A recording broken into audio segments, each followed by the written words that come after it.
business law firm. So we try to support you. We try to put ourselves in your shoes. So we have our very own Miss Antoinette Lady Akon. Antoinette is a senior associate with AB and David Africa Ghana office, and she's a member of the SME practice. Antoinette, your audience. Thank you very much, Nini. Hello, everybody. Good morning. It's a pleasure to have everybody here. Hello, my panelists. It's a pleasure to have you. Okay, I believe we are going to have very insightful conversation. Before we start, so like Nina said, this is going to be a very interactive session. So I'll speak to our panelists on certain issues, and after every session, I'll come to the audience.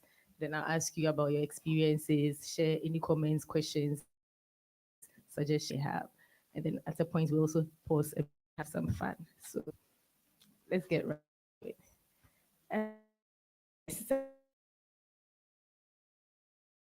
From you. So to begin with, and tell us, why is it important for a business, right? First, let me, good morning, everyone. I think we just also need to go back to what branding is, because a whole misconception is just about logos. And that's first the history of brand. It'll be a surprise for many, I'm sure, that may not branding started slave trade and marking people from different countries and when they were going. And secondly, then it came into animals to say that, again, which cattle are going where. And then somebody somewhere, we're going to put this on whatever we want to consume, where, and everything else. And the world slowly to brands that, so no name brands, ability without having to push. Branding is very crucial. Now, for those that know me, my hair is black. Those time for 22 years I've had, and daughter in December said, "Mom, come on, you can't be walking around." So I've decided to try it because that's who I am. Called African Brand Warrior. Being a Kenyan, I sort of feel like I represent the spirit. It's all about going into the battlefield without bloodshed. So the red represents passion. It represents a lot of things. And as business individual, crucial because it puts a face to the individual. And as much as for SMEs and businesses that are, you have a female founder and also running the, it's very crucial to also understand there's a line between personal branding, which I'm sure we're going to talk about. So if you ask me, is the do and die, you must brand. Oh, good.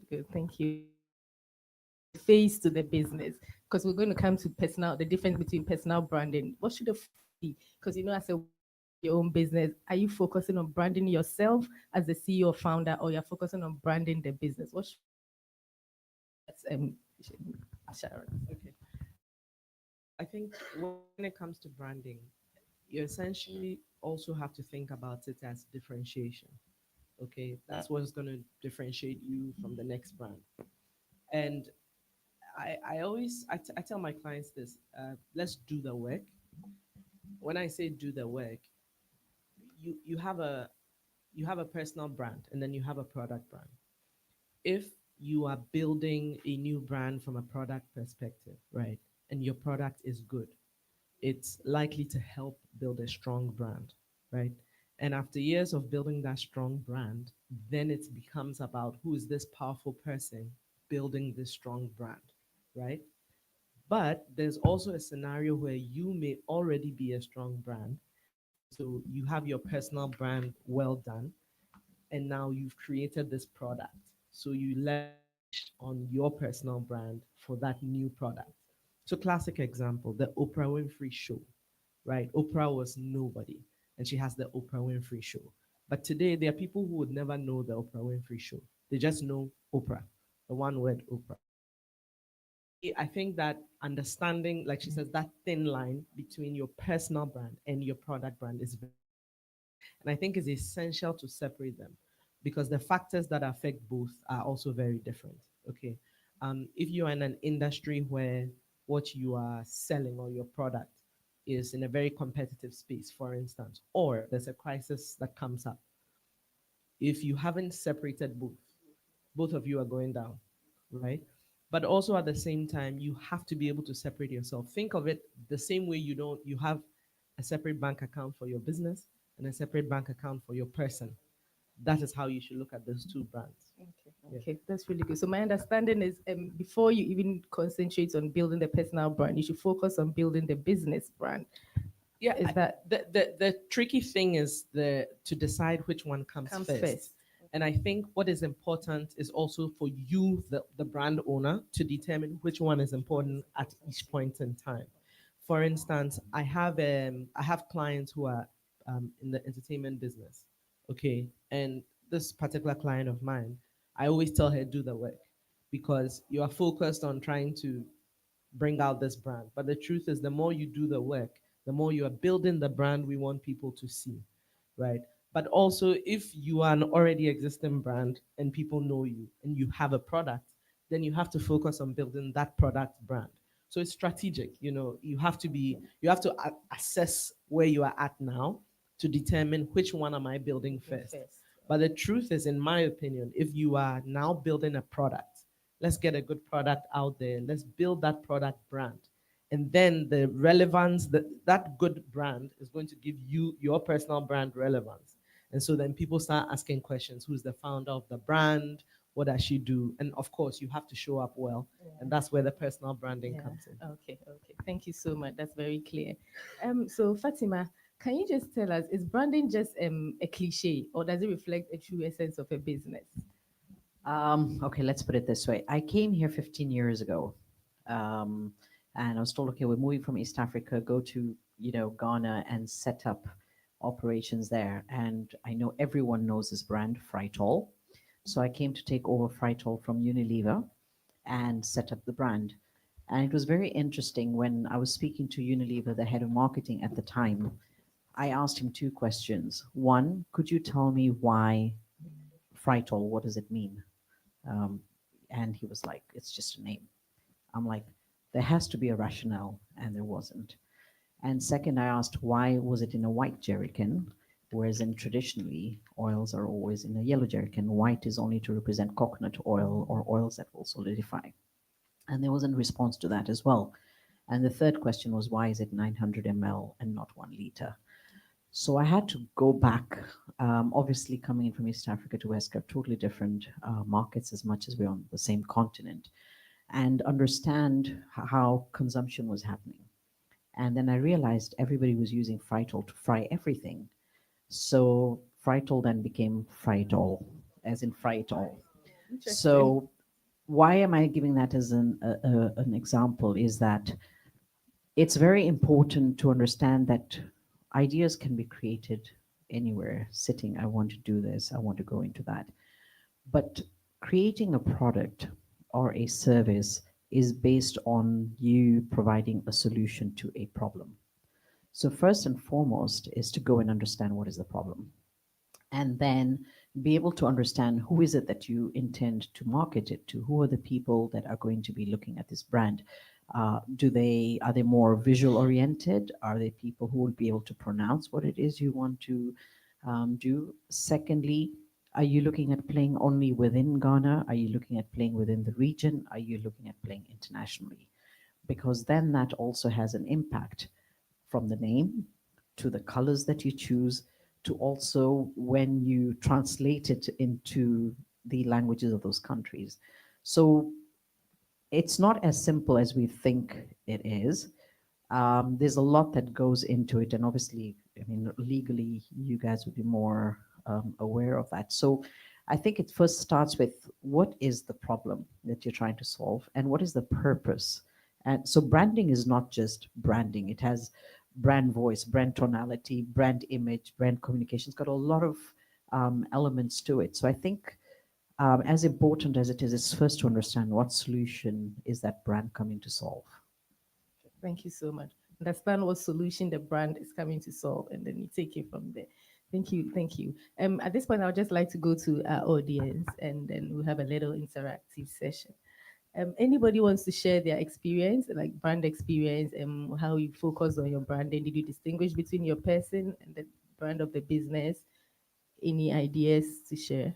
Anybody? Anybody? Anybody? Yeah, thank you so much, lovely lady. Can she have the microphone?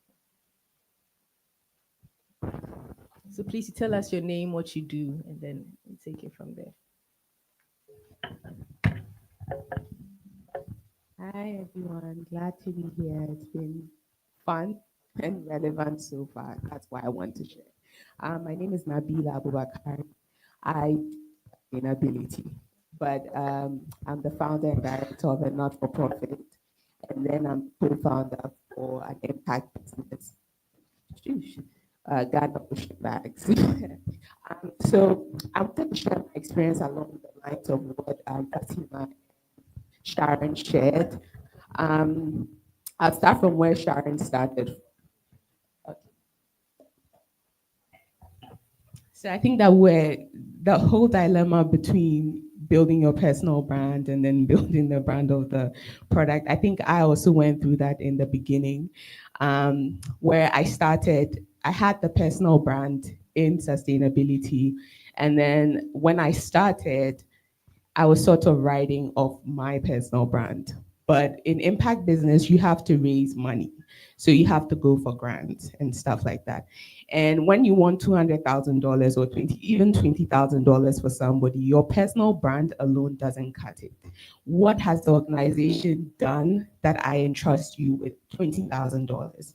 So now, even building partnerships was tough because there's you and then there's what the organization has done. So AB and David, if I come to you for a partnership, yeah, sure, you may know me, you may believe in my capabilities, but is it enough for you to align your brand with mine? So then I had to go back and build a brand. So we had to do the work, do project, and then now when that along with my personal brand, I was able to access these types of opportunities that I wanted to access. And then also I found that when it came to communicating, there was more respect to me because then I could tie this brand, apart from the talking and the showing up, to numbers and metrics and the likes. So I think I agree with where Sharon was coming from about building the product, because I think lately also there's a lot of emphasis on building your personal brand, building the personal brand, and then there's no excellence or work to really buttress that. And then my last submission is on the problem, really the background behind the brand you're trying to build. I think that for us, we were lucky to have done that in the beginning, and it's really helped with shaping the brand and then the team.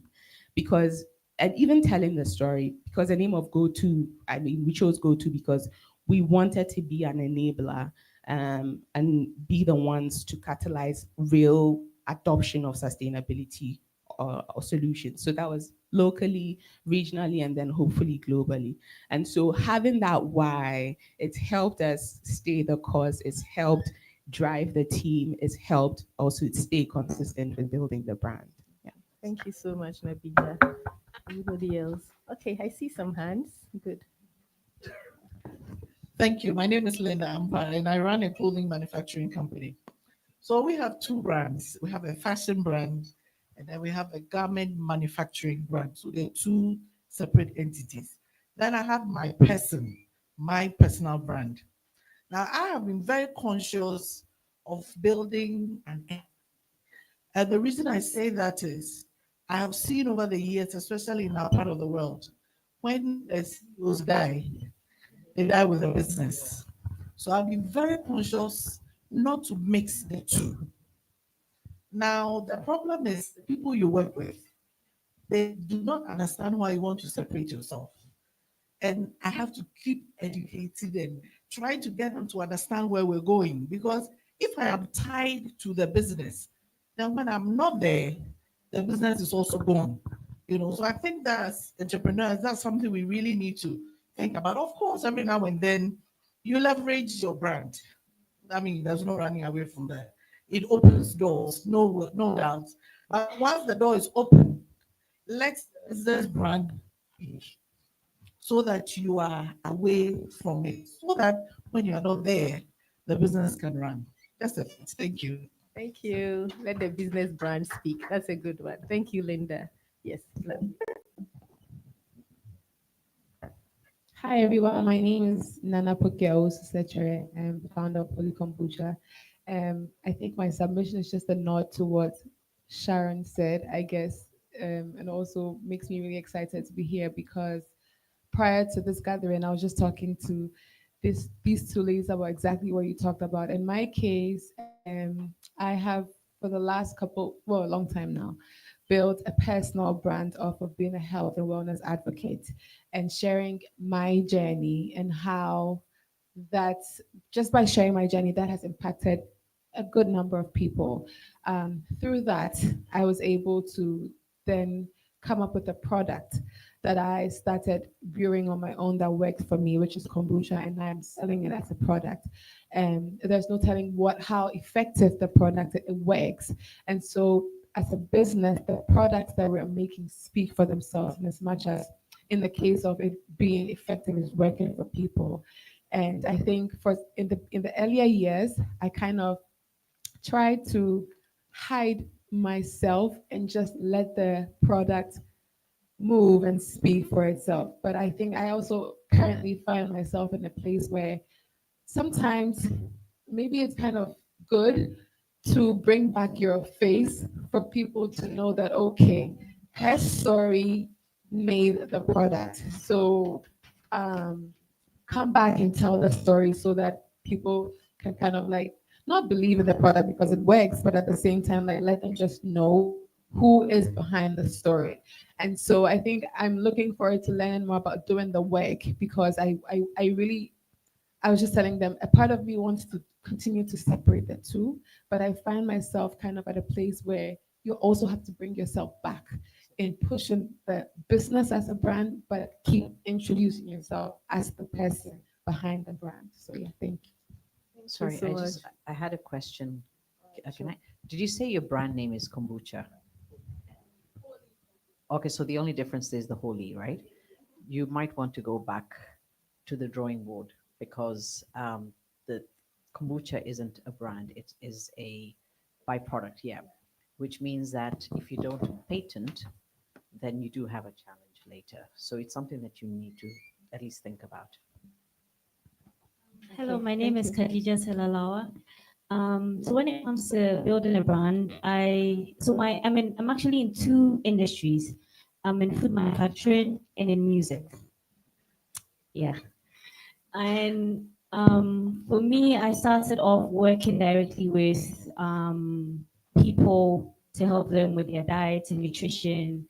And then we branched into starting manufacturing, which is our iced tea brand, is called Cheer Up Iced Tea. Our focus is really to be able to bridge the gap between what you have as a freshly squeezed juice and then what you have as a regular soda, providing a product that is relatively more affordable, but also relatively healthier than your regular sodas on the market. And then I work in music. And with music, it's not a product. It's a space where, because I'm a music executive, it's my person. It's really built on a lot of trust. It's built on people knowing you. So for me, it's been a struggle, maybe this past few years, for the food product. What we've been able to do is build a system and build a brand that stands on its own. So the business can run without me or without a face to it. Um, However, with the music, The other one is better. however, with the music, because there's a lot of negotiations and a lot of talking, a lot of education, I've had to kind of put my face to it. So I'm really looking forward to the kind of advice that I can be given to. I would prefer to not be the person in any of the industries, and I'd like to hear your take on it. Okay, thank you. So would you want the experts to respond? I like to say though, the way everyone, those who've spoken, thank you for sharing. I think you can already pick a trend from around the room that it almost suggests that the way your industry is set up is kind of informing the way your brand, your approach to your branding. And that's a very important thing to pick up, because the truth is that you asked if branding is a gimmick. It's not. It appears today that everybody knows how to brand, everybody's talking about branding, packaging, and all of that, but it's a science and an art. And those of us who've studied it and practiced it over the years, we've learned to do it from a very strategic standpoint, whereby it's very important to understand where you're doing it from, who you're doing it for, and where you're trying to take it to. For instance, you talked about being in the nonprofit space, for instance.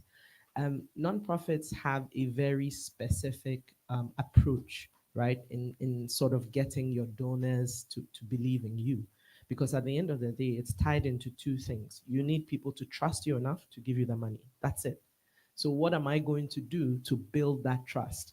And people wouldn't trust an empty space. They need to trust someone, they need to trust in a story, they need to even have a certain sense of belief in what you are doing. And so then the branding has to kind of put all of that together and present that package. Because the truth of the matter is, there's a lot of nonprofits, we don't know the owners, but they are doing a lot of impactful work in the world. So, because there's no face to the UN, right? Yes, there's a Secretary General and all of that, but what is important is the work that they are doing. They are showing us the numbers. We are getting to trust them because of what they are doing, the effects that they are having, the impact. So then you realize, okay, if I'm branding in this space, it's a lot about storytelling, it's a lot about impact and results, right? Then you come to manufacturing. You need a good product. If you have a good product, it's half the work done. There are some products that exist with very terrible branding. We don't know who makes them, we don't know where they are from, but it tastes so good. And people keep buying them. They have terrible ads. Even worse still, distribution is poor. But people will drive for miles to look for them. I mean, the watch seller has her brand. You know what I mean? Like, you're going to find her anyway. The day she's not there, you're going to be upset because she has a good product.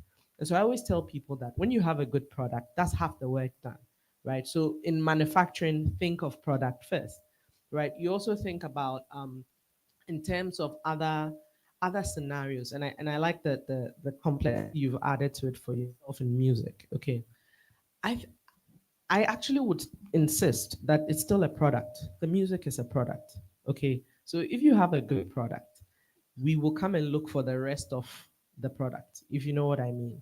So, classic example, Black Sheriff comes out, lots of good music. He's different. He's given us a different vibe. What happens eventually is people start asking the question, who is behind this guy? Who is pushing him? Who's doing this? Who's doing this? Then we start hearing, oh, this person is his manager. This person is, there's a lot of music executives in the States, in America, that we only know because of the musician that they represent. And we only know them because of the good music. So I would say, in terms of that, you probably want to push the product some more. Make sure it's a good product, and I hope, as a music executive, you know all it takes. You need your A&R and all these people in the background making sure you're doing the right music for the target. I think when you have a good product, it's half the work done. So let's consider where we are at and have a more strategic approach to building the brand. But it's an art and a science. Thank you, Sharon. That was really insightful, and thank you all for your participation. It's been fun. I'm getting excited. At this point, I just want us to lighten the mood a bit. So Nina will come in, we'll have a little fun, and then I'll come back to you. All right, but before we get into the fun, we have our final panelist with us. Remember, I told you that traffic was dealing with a small. Now she's here. So we have Wilma Amo Osai, sorry, with us, brands manager for Guinness Diageo, right? Did I get it right? Diageo. Great. So welcome, Wilma. And then we'll get back to you. We'll come and get all the support that we need from you, in addition to our panelists who have spoken with before you. All right. So we all have some cards with us. Red and I senior colleague said it is red, but me, I doubt. Ladies, is this red? Or is some other color? I don't know. Maybe you can help me. I don't know. But I don't think it's red because when I compare it to the red covering on the seat, there's a difference. So branding, no. Okay, all right. So we want to do just a quick reality check. We have had our first set of discussion, and we want to know whether we are doing some things that will be leading us towards building the brand that we want. Okay. So if I ask, I'll make a statement. And if it is a yeah for you, you raise green. If it's a no for you, you raise red. But then you have pens, so you can make notes of the things that you're supposed to do based on the question that we have asked you and your answer to it, whether you need to do some things or you need to improve certain things. Okay, so let's get going. Your business has a designed logo. Yeah, no, yeah, no, yeah, no. Let's see. Okay, that's lovely. It's amazing. Wow. We all have logos. Oh, nice. Nice. We all have logos. Lovely. Okay. So, do we like the logos we have, or we are thinking of doing something to the logos we have? We are okay with the logos we have now? We are okay. Okay. Oh, Khadija, I see red.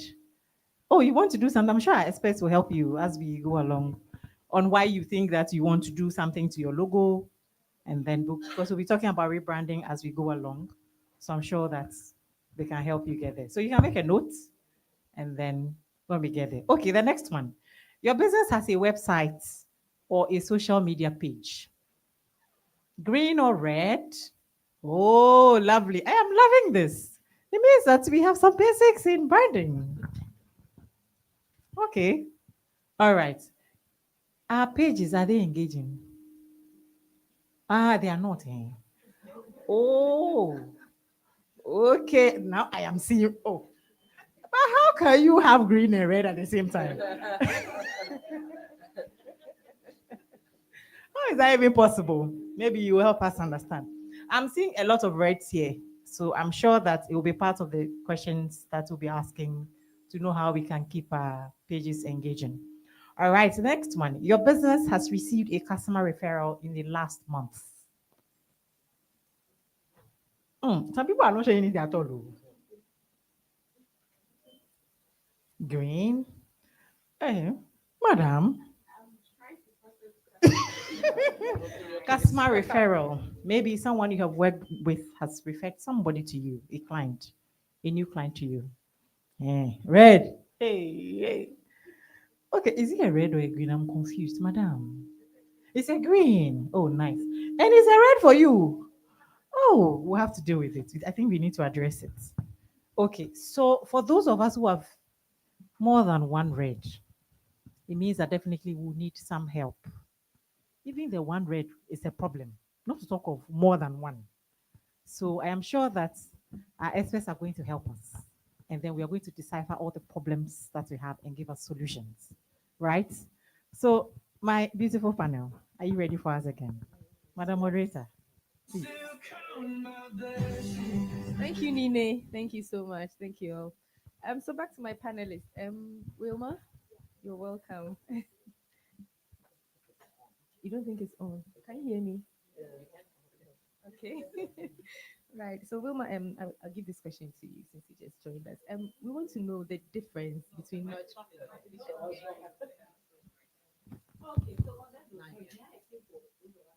It's on now. It is. Okay. Now you can hear it. Oh, we are thinking strategically. We are running away from something. AC or something. Yes. Is that what's happening here? If we get to switch that one It's off, too cold. one of them. Okay. Okay. So we will do something to it so that you can also do something about your business. Will that work? Great. Oh, thank you. Thank you so much. Okay. So you can hear me now, I believe. Okay. So I was saying, Wilma, can you please tell us the difference between branding and rebranding? When do we say a business has rebranded? Thank you very much. Hmm. So basically, I'm a brand manager, by the way. So branding is the core of my job. And we have something we say in our company. There is never an end to branding. So we say branding and rebranding or recruitment and re-recruitment because the people we're targeting change and we need to change with them sometimes, right? So branding is basically the identity. If I if we used to play a game in our office, right? If I have, um, if I say best football player in the world, what's the first name that comes to your mind? If I say best football player who, no, let me not do football. I'm not even good at football. I don't even know why I'm saying that. Music. Okay, let's go to music. If I say best artist in Ghana right now, if I say best artist with with the best style of dressing, if I say if I say best artist in Ghana with the, let's say in Nigeria with the most scandal. Libya. Face. Two-faced Libya. The little things that we do every day, be it you as a person or be it your business, contributes to the forming of the brand. So you need to be very pedantic about the little things that you do because the moment that perception is built in a consumer's mind, that immediately becomes your brand to them. If I'm going out and I want a certain kind of dress, I know who I'm going to. When you are on Instagram and you see a wedding and you see that it's a very expensive wedding, everything expensive, and you see the gown on the person without even seeing who the person is, you have an idea of who may who may have made it. These people sometimes will even turn down certain offers because the person does not fit their brand, right? When it comes to rebranding, sometimes rebranding occurs when you feel like you have shifted away from the perception that you want to build in the minds of the consumer. Annie Dibia has a lot of rebranding to be done. If she wants to come, if she wants to move into a certain light, some people are very okay with the way they are. If that is their brand, let them own it and let them, toe according to it. So rebranding usually occurs when you want a shift or a refresher in the minds of a consumer. Rebranding sometimes is very, very, very necessary, right?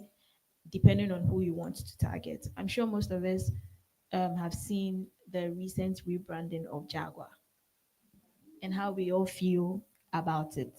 Really, I went deep into trying to understand their mindset about it. And you can clearly see in their branding that they want to shift their target from a certain group of people to a certain group of people.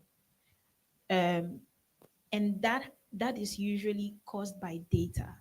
So some people are very okay with targeting a certain group of people. Their data suggests that this is who they want to target. Their data suggests that there is long-term benefits to that. And some people feel like they need to recruit a new set of people into. So that is usually when rebranding will occur. But it is something that is continuous. Branding is continuous. It's little things, the little perception, sometimes the tone of language, as basic as a poster. You have to be very detailed because those little things come together to form a perception of how people will see you as a brand or your business as a brand and all of that. Thank you so much. I'm happy you mentioned that branding is a continuous thing because I was going to come to the question on whether how an established brand, so you're already a brand, you have your products, you have your service, but somehow you realize that there are changing trends relating to customer preferences. How can you take advantage of that, leverage the changing trends to, introduce a new product, service? Anybody can take this question. So one of the things I think we need to also like, and I really like the element that you talked about change. Traditionally, you'll see businesses who are creating brands or products for the market are doing it based on demographics. This is where the person lives, this is where I want to sell it, this is the age, this is the income. But we've shifted from that long time ago. We've now gone into psychographics, right? And psychographics means that we're dealing with mindsets. And it's very important to understand why mindsets are crucial in somebody accepting something or not. Now, we're talking about millennials, and then you come into the Gen Zs, the Gen Alpha, and now the Gen Betas. And as a parent to a Gen Z, I think 23 is Gen Z, you realize that these consumers are very conscious about what they consume, who is making it, they're conscious about sustainability, they're conscious about treatment to the workers and stuff like that. And then you have the Gen Alphas who are fully digital centric, but are all fact finders. They will go and check everything about what you're going to say about the brand. They fact check everything. And these are the people, and I'm sorry to use the word, will call out the bullshit of any brands that come in. So when we say we're moving to psychographic, and unfortunately we don't have that much time to take everyone through this, what I need you to look, I'll just give you an example. Um, so we have what we call succeeders, people who've achieved, let's just take the chairman, my good friend of this company, who can afford to wear, let's say, a Louis Philippe or a Patek Philippe watch or a Vacheron, let's say at $30,000. The chances are he's not wearing that. He probably will be wearing a Samsung or an Apple. Yet he has the money, and these are the people that we call succeeders, and their motivation is control. What he wants to know is that the people that I have, the gadgets that I use, controls and manages everything. Then you have what in Africa has been deemed to we call the poor people. But if you work with psychographics, then you understand that we don't have poor people. We have struggling poor and resigned poor. Their motivations are totally different. One's motivation is escape, and the other one's motivation is survival. So the one who wants to survive is going to be about if I just get black tea today, I'm happy, right? But the one who's surviving is the person who wakes up every morning to try and get a casual job at a factory, is the person who's going to buy stuff to go and sell at the tabletop, or it's going to be the assistant to the trotro, which means that I want to better my life and make it better tomorrow. Now, why have I've given you the extreme two ends, the top and the bottom. Now, imagine this lady who's waking up in the morning to go to a factory as a casual employee. Can you imagine her carrying something that she bought in Makola Market or something, but it's a Chanel fake brand, correct? But she's proudly carrying it. It doesn't matter whether that C has fallen off, even if the spelling is wrong. But in her mind, she knows it's Chanel. But she doesn't know the difference between a real and a fake. And then we take the succeeder who's got Chanel sunglasses as well. The real McCoy has paid the money. What this is telling you is that one individual has different substects and traits within them and motivations. So for this person, image is everything. It doesn't matter that I might have bought it for 5 CDs or 15 CDs or 50, but it makes her walk with pride. Yet the other person doesn't matter where he's going to wear a Samsung watch with a rubber strap. It's about I'm in control of the messages and everything that I receive. And then you have people that we call aspirers. These are the ones who aspire to be better. These are the ones who take their father's cars and drive. They're the ones who use the credit cards of their parents. It's all about show. And the motivation there is status. So we have different kind of elements in this. Now, what it tells you is that when you're now thinking about branding, you're going to have to think psychographically in terms of who is it appealing to, because it could be appealing to 5 different people with 5 different meanings. So it's no more about price and where you position it and where it's available. And we need to start thinking very differently again, because this is the first time that the world is the same across. In the past, demographics defined people based on places they live, countries they come from. But this is the first time that you will see the Gen Zs, the Gen Alphas, or the Beta are thinking the same across the globe. If it's about we do not want something, whether it's politically, it's not okay for us, they will stand for it. If they want sustainability, they will stand for it. If they want products that they believe that are organic, they're going to go for that. So I want us to start shifting and thinking very differently from a psychographic perspective and not demographic. And I think when you're talking about this psychographic that now informs your rebrand, right, or your continuous branding. I think you should think of branding as, like she said, it's, you are forever doing it, right? So think of branding as you are headed on the motorway, straight, right? You keep going, right? You keep going, you keep going. That's branding, okay? Um, Rebranding is you made a left, and now you're not going that first direction anymore. Okay, then you have something like a brand refresh. You're still going straight, you haven't turned, but you took a pit stop, you've washed your car, you're looking a bit more sparkly, and then you keep going again, same direction. I think Guinness often does this refresh thing. You've done it for Malta Guinness a number of times. So it's the Malta Guinness, when you see it, it's still identifiable, but things have been changed. They spruced up the bottle, spruced up the label, things like that. But it's still the Malta Guinness, still strong on the power and energy and such, right? Now, if you understand the psychographics of your target, what happens is that you don't just jump on any trend, right? Because trends could also be very dangerous, right? You have a whole freaking business which you've been building for years. A trend is not enough to change your direction, right? You have to do your listening, you have to do your research. What is the environment saying? What factors are influencing this trend? The people who I exist for, how are they thinking about it?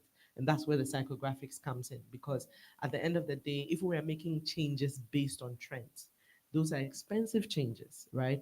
And how is that going to influence or impact you? I think that a lot of times, unfortunately, sometimes you would have to live to see the demise of the decision, right? Yeah. Okay, thank you, Sharon. Any questions from our audience, suggestions, and our online audience? If you have any questions, you can just put them in the chat board and then we'll respond. Any questions, suggestions? Yes, Princess.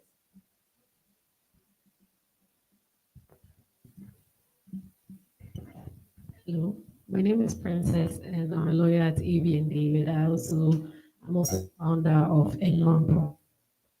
So my question has to do with I've heard about branding for products. I'm trying to look more into service.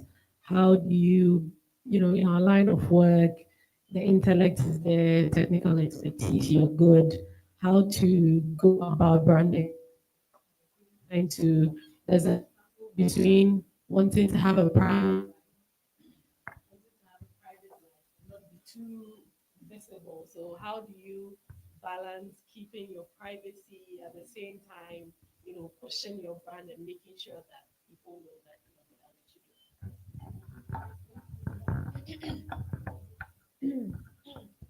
So,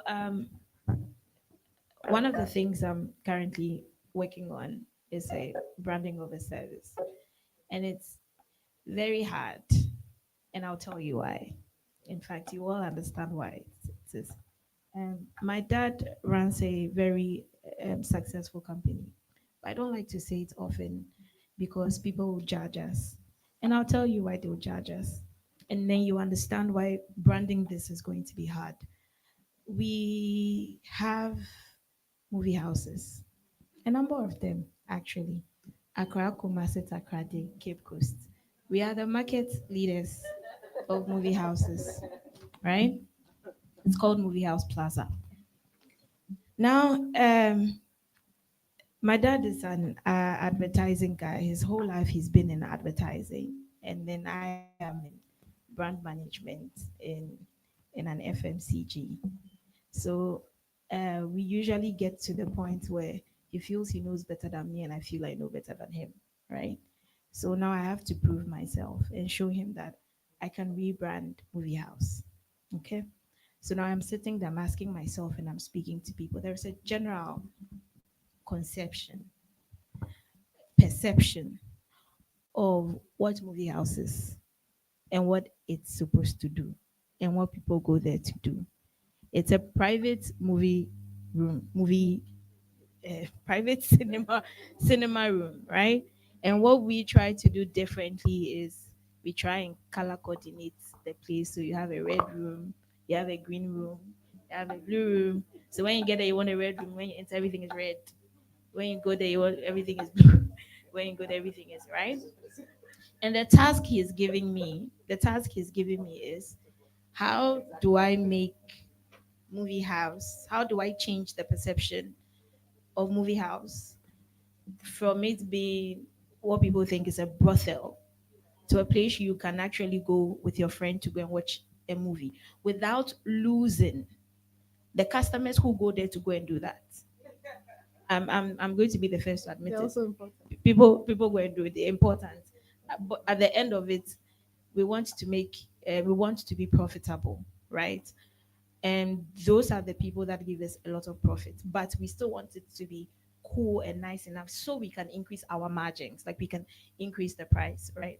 And he's allocated one movie house for me to start with and do that. So these are the things that I'm thinking about. First thing you need to do is to understand your customer to a T, right? Because what will I do to movie house to convince this man to go there with his friend to go and watch a movie, a lawyer? And you post on social media and say, I'm a movie house. Do you get me? These are some of the things you do. The first thing is to understand the customer need, understand it, and then understand how you can appeal to it. This is a big task for me. I'm not even going to lie. And I'm excited about the challenge. And I feel like this is where I'm going to prove my worth. So I am using everything that I am learning, and hopefully I can also share with you what I have learned so far in my journey, because I've always been a product person because of where I have worked. This is the first time I'm rebranding a service, right? So I think first thing I did is to do like a strong customer survey. There are two groups of customers that I am trying to reach.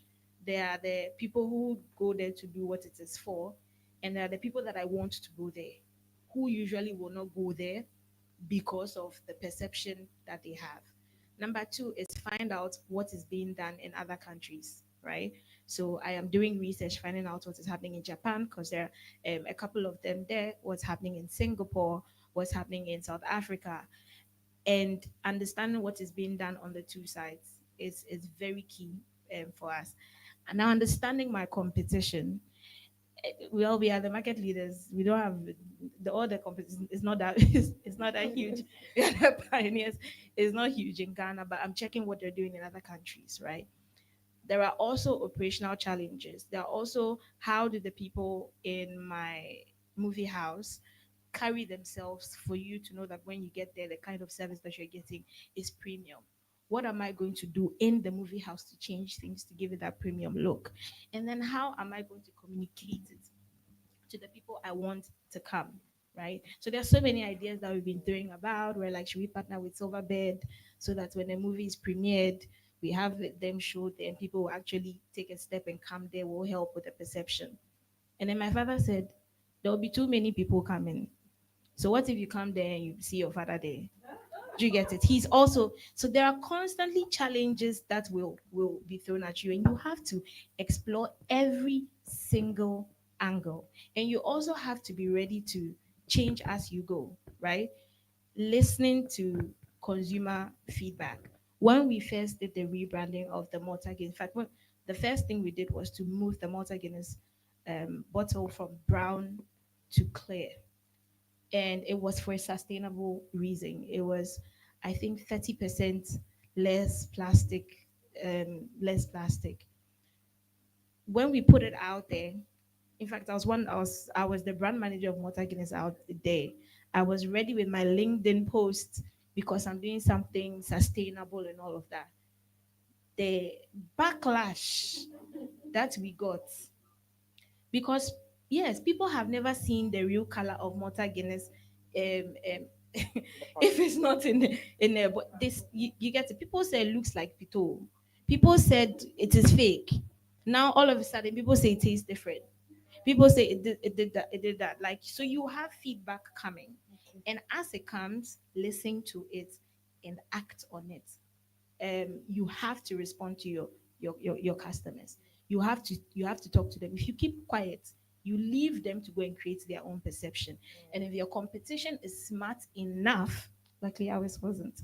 If your competition is smart enough, they will take advantage of the gap that you have created. And if they are creative enough, play on that, and immediately before you realize your market share will be declining. So a lot of emphasis on listening to your ever-changing consumer needs. That's like one of the most important things that you can ever do Thank you. in branding. Thank you. Thank you. Listening to your ever changing consumer needs. That's really good. But you touched on something I was coming to. So, brand crisis, branding crisis. I was going to find out, Sharon, how does a business manage a brand crisis? So, you wake up one morning and your business is receiving bad press. Like, you are in the food business, people are complaining about food poisoning, or there's some posts out there about your brand. What do you do? How do you manage it to retain your brand? A lot of what she said is about listening, right? So you have to start by listening. What is the problem? Don't just jump into it. Let's really investigate what is the problem. Where did it come from? So the example you're giving is a food brand. People are poisoned. You have to trace which, so say it's a catering business, so you had an event, so you trace back to that particular event, you check your menu, what happened, what could have happened, and you check all the meals and you say, okay, seafood, you've spoken to your chef, yes, we cooked it earlier than usual that morning. You have to establish what could have happened, right?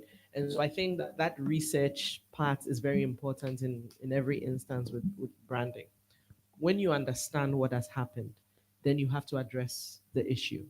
But you also have to come from a very strategic standpoint, and the lawyers know. They'll say no admission of guilt. Don't say sorry. Don't do this, But from a brand perspective, right, it's very important to understand what has happened and then approach it with that understanding.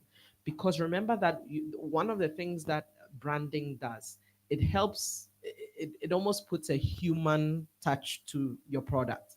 So people are no longer just angry at a Malta Guinness, right? They are angry at the person of Malta Guinness, right? So you also have to come and speak to them like a person who understands, right? So if you've seen that, well, it could have come from you. And again, like I said, could have come from you. Yeah, yeah. I mean, okay, 10 people out of 20 food poisoning. Oh, so sorry. Could have. No, because you have to remember that there's supposed to be life after that for your brand. And if you become known as the brand that poisons people and you're a food brand, we can close that day. Time for rebrand, new name, new everything. You understand? So you have to be careful in how you approach it.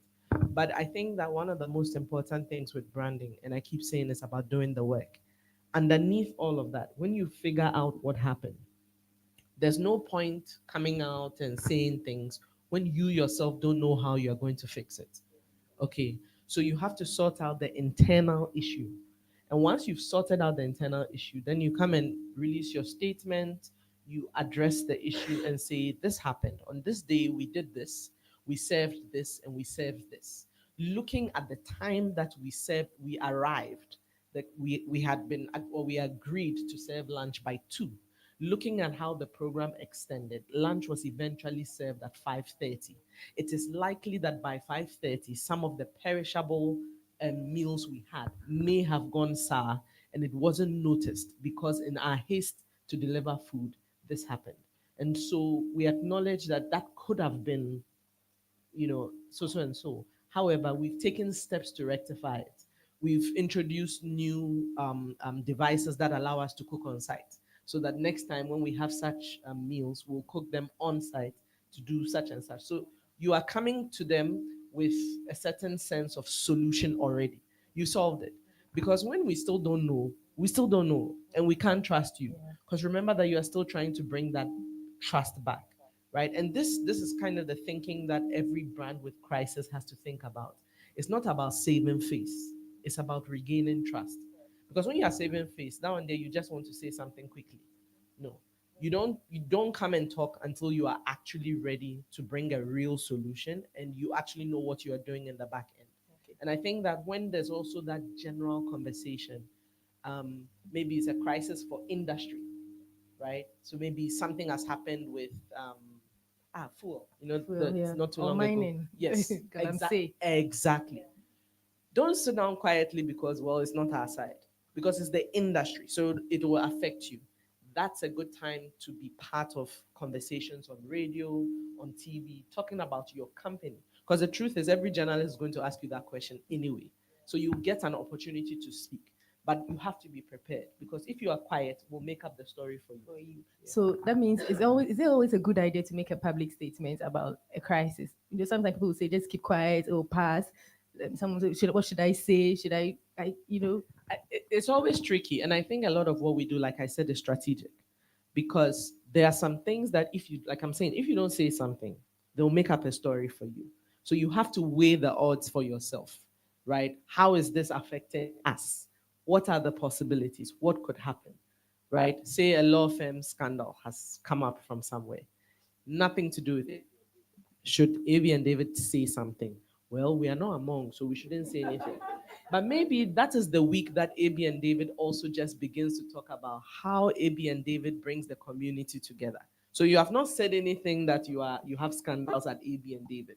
But what you are saying is there are no scandals at AB and David.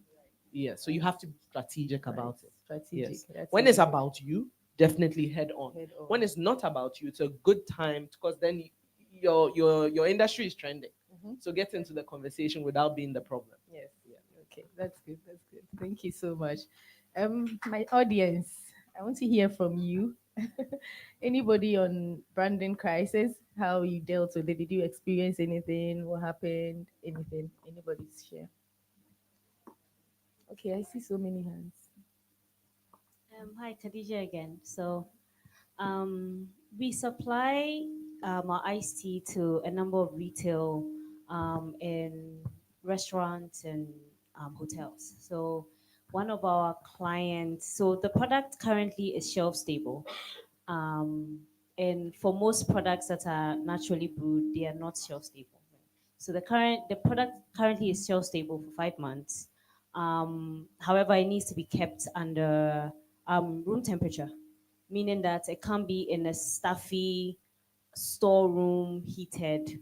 So one of our customers had molds in if two bottles of some of the packs that he had bought. And then they called.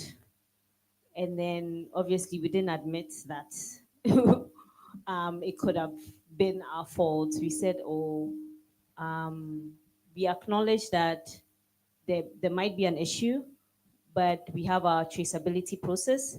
We have our questionnaires. We would come in, do a proper investigation. So we went there, did our proper investigations, and then went back and gave them a report saying that yes, it's shelf stable. However, it needs to be kept under some conditions which were already stated. However, that crisis made us aware that irrespective of directives that you give to people, they might still keep it under conditions that are not ideal and it might still become your problem. So, what we ended up doing was changing our packaging to be able to ensure that even if it was kept under such conditions, we won't have that problem again. And we communicated that, yes. Okay, thank you so much, Khadija.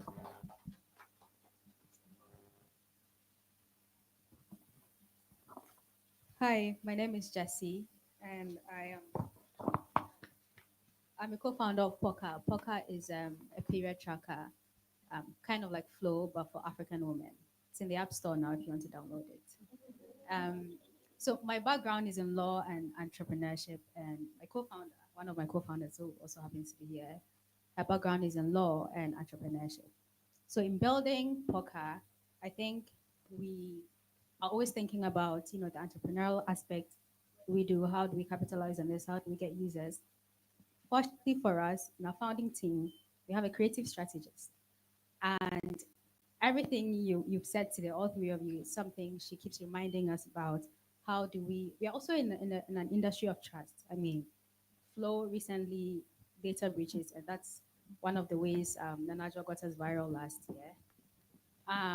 Because we spoke about how safe our app is and how your data is protected. But we have a community of women who talk about vulnerable things and things to do with their reproductive health and how we speak with them, the kind of questions we ask to make sure that there's always the trust. There are times where we want to jump on a trend on social media because we think that we could, get more users, get more clients, get increase our user base. And then our creative strategists will say, is this really a brand? Is this what we want to do? How does this align with our vision? Is this how we want to communicate? So we are lucky enough to have that in-house as part of the founding team. But I know that as an entrepreneur, especially in the early stages, it's not really something you're thinking about. You're just thinking about how to get more users or more clients.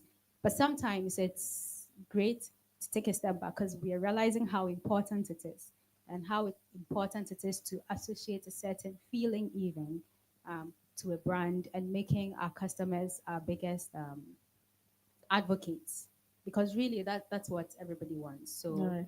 Thank you. yeah, Thank you. trying to add to that.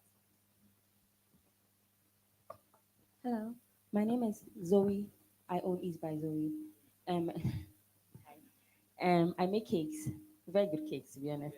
And in my case, sorry, in Free advertisement. We'll charge you for it. in my case, the crisis is more of we are in Ghana. It's hot, so when you pick a cake and I say don't put the cake on the seat, people don't understand. So in 10 minutes you get a call. It has fallen down. How do I explain it? And I've tried many times that you've picked up the cake, I gave it to you. Now I have all these procedures. You take a picture of the cake, let the client see it, make sure it's correct, you box it, you use the client.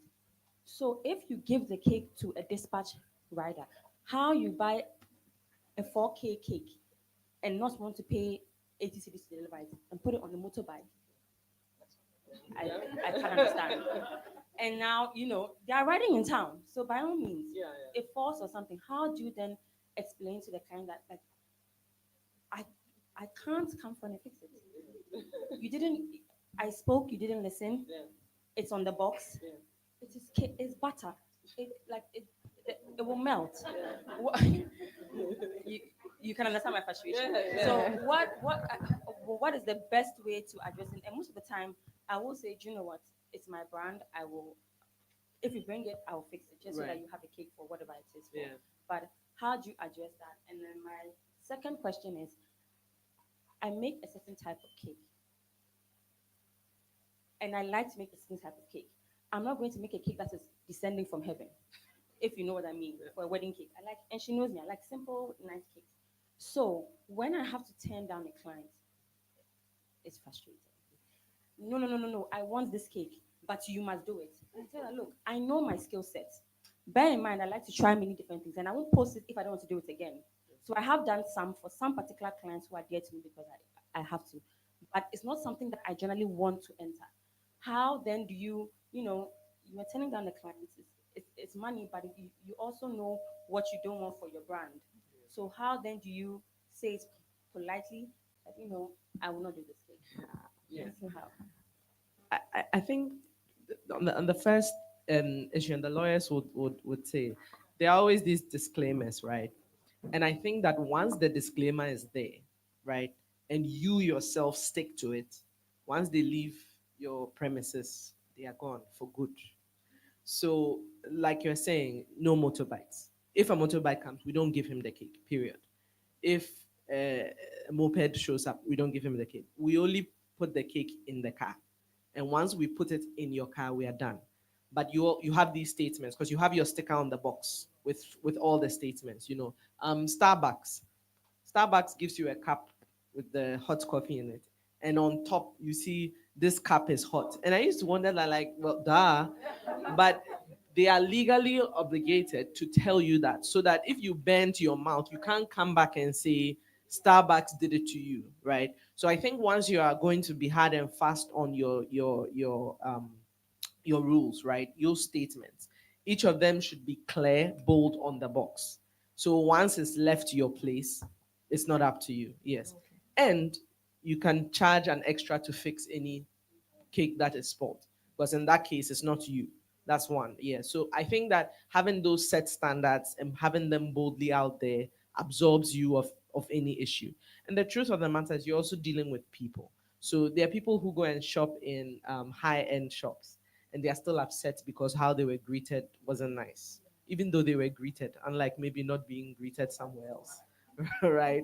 So you always have people being funny. So you will tell yourself that you make allowance for the one or two difficult people who, despite everything we've said, they will be troublesome. But stick to your standards and you will have a bit more peace about that. And then I like this thing you literally said, that's not what you do. That's not what you do.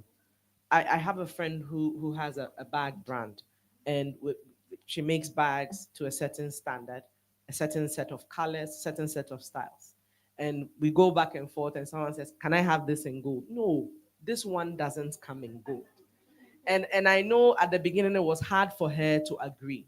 But the truth is, when you go back and look at the cost involved in changing the color or bringing a color or a new style to something that wasn't planned, the customer is never going to understand that, right?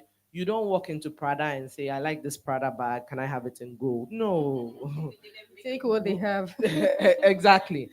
So I think that it's very important to think like that now, because you are going to become like that, right? So stick to your standards, hold on to your standards, and always bring yourself back to who you are. Because I like what you said, and shameless plug, but it's good to have a strategist on your team, or even someone you consult, because there has to be someone who always anchors you back to who you really are. Because the change factors are so many things try to disrupt who you are, even as a person, how much more your brand. Because if you wake up on a certain day and all hell is breaking loose, now you think you have to do something. But does this make sense to us? There's this thing on social media that I always ask people we work with. It's not every trend that everybody jumps on. If it's not relevant to you, you don't have to talk about it. You really don't. There are some, like, for instance, some holidays that everyone thinks they too they must be part of it, but it doesn't have anything to do with you. It, and I mean, like, think about it. Right, good. Yes, St. Patrick's Day. St. You Patrick's too, you want to do something. You understand? If you always come back to who you are, it helps you to fit into the conversation better. And there are some conversations that are not for you. And if it's not for you, it's not for you. It's And I not think for you, say it's no, not for you. yeah, say no confidently, because it's not.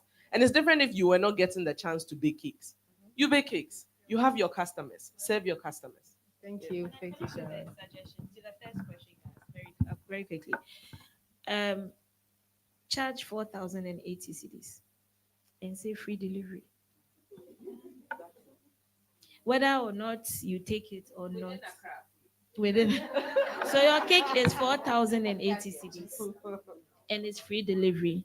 Everybody will take free delivery. Your cakes will get there intact, no problem. If somebody's stubborn enough to say, "I don't want your free delivery, I'll bring it back," it's on to them. You get what I mean? Make And extra then 80 cities. it can at least alleviate, because I understand where you're coming from. It's their fault, but they'll blame you and it will be all over social media. But some of these things, it's a mind thing. When you go to shop on the like on yeah, so maybe social commerce or normal websites, and you go for the free delivery, but they've probably added the cost to the main thing. Yeah, so just I think Thank it's you. something you might Thank be you, able to Wilma. I'll take one last question on this segment and then um,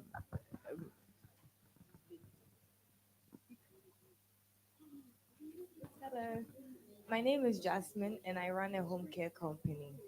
So basically, when I started the home care, it's about taking care of people who actually need help in their homes. When I started running the company, I used to accept everybody, even though we had our prices. I used to accept everybody. I used to, they bargain. I drop the prices down and then I accept them. I take the nurses into their homes, and then most of the times they come with so much conditions and preferences. I want them to cook. I want the nurse to do this. I want the nurse to do this. I want the nurse to get here at 6 a.m. I want the nurse to do this. And it was getting very hectic for me because I didn't used to sleep.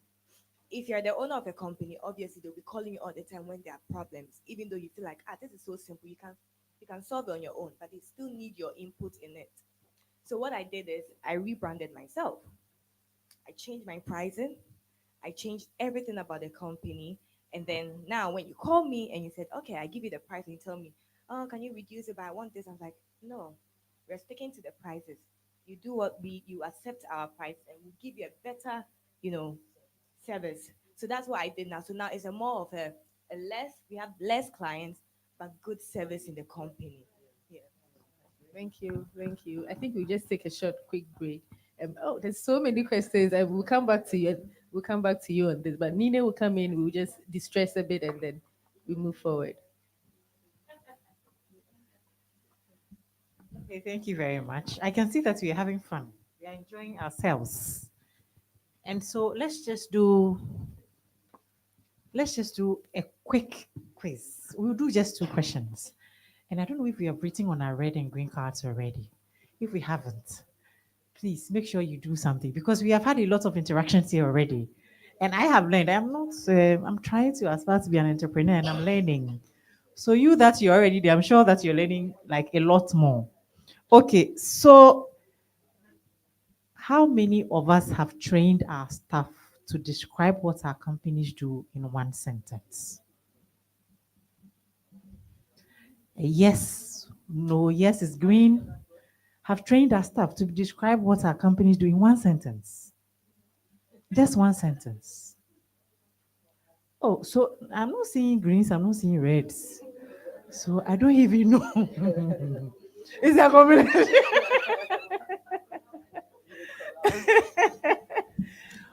Okay.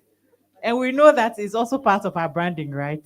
If anyone meets your employee somewhere, they should be able to tell your any other person what your company does in one sentence because the person may not have all the time in the world.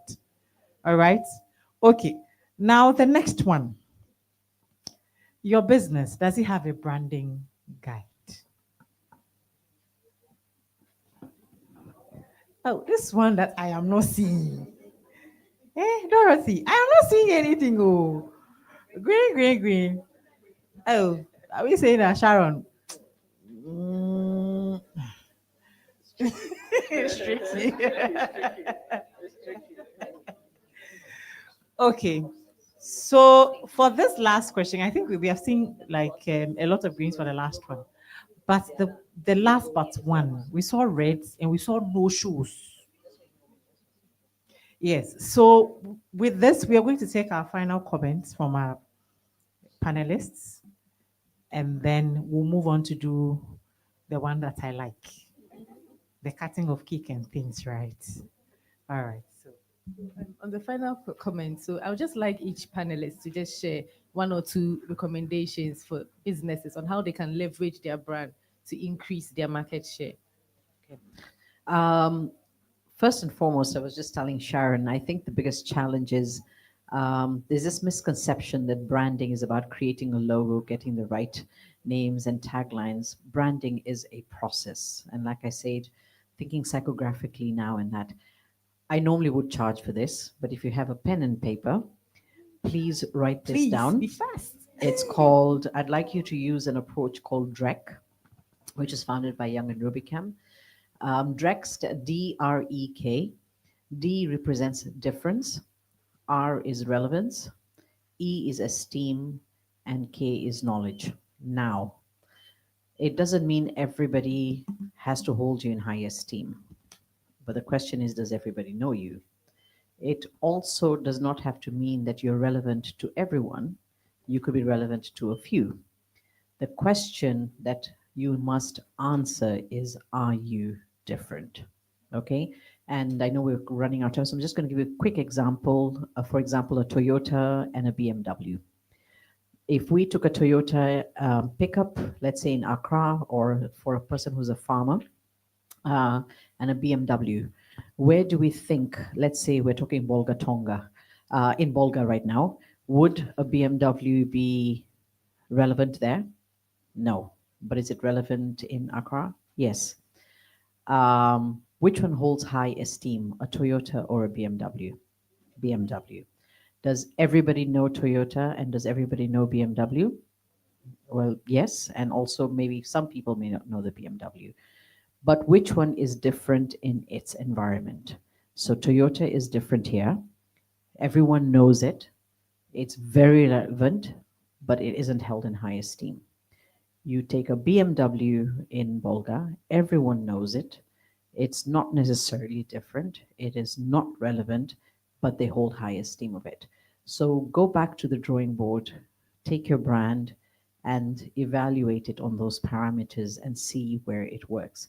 And last but not least, because I know I have Madam Guinness here, why we were talking about why reinvention, rebranding is also important. It's not only about the rebranding part, it's also evaluate the reason and existence of your brand.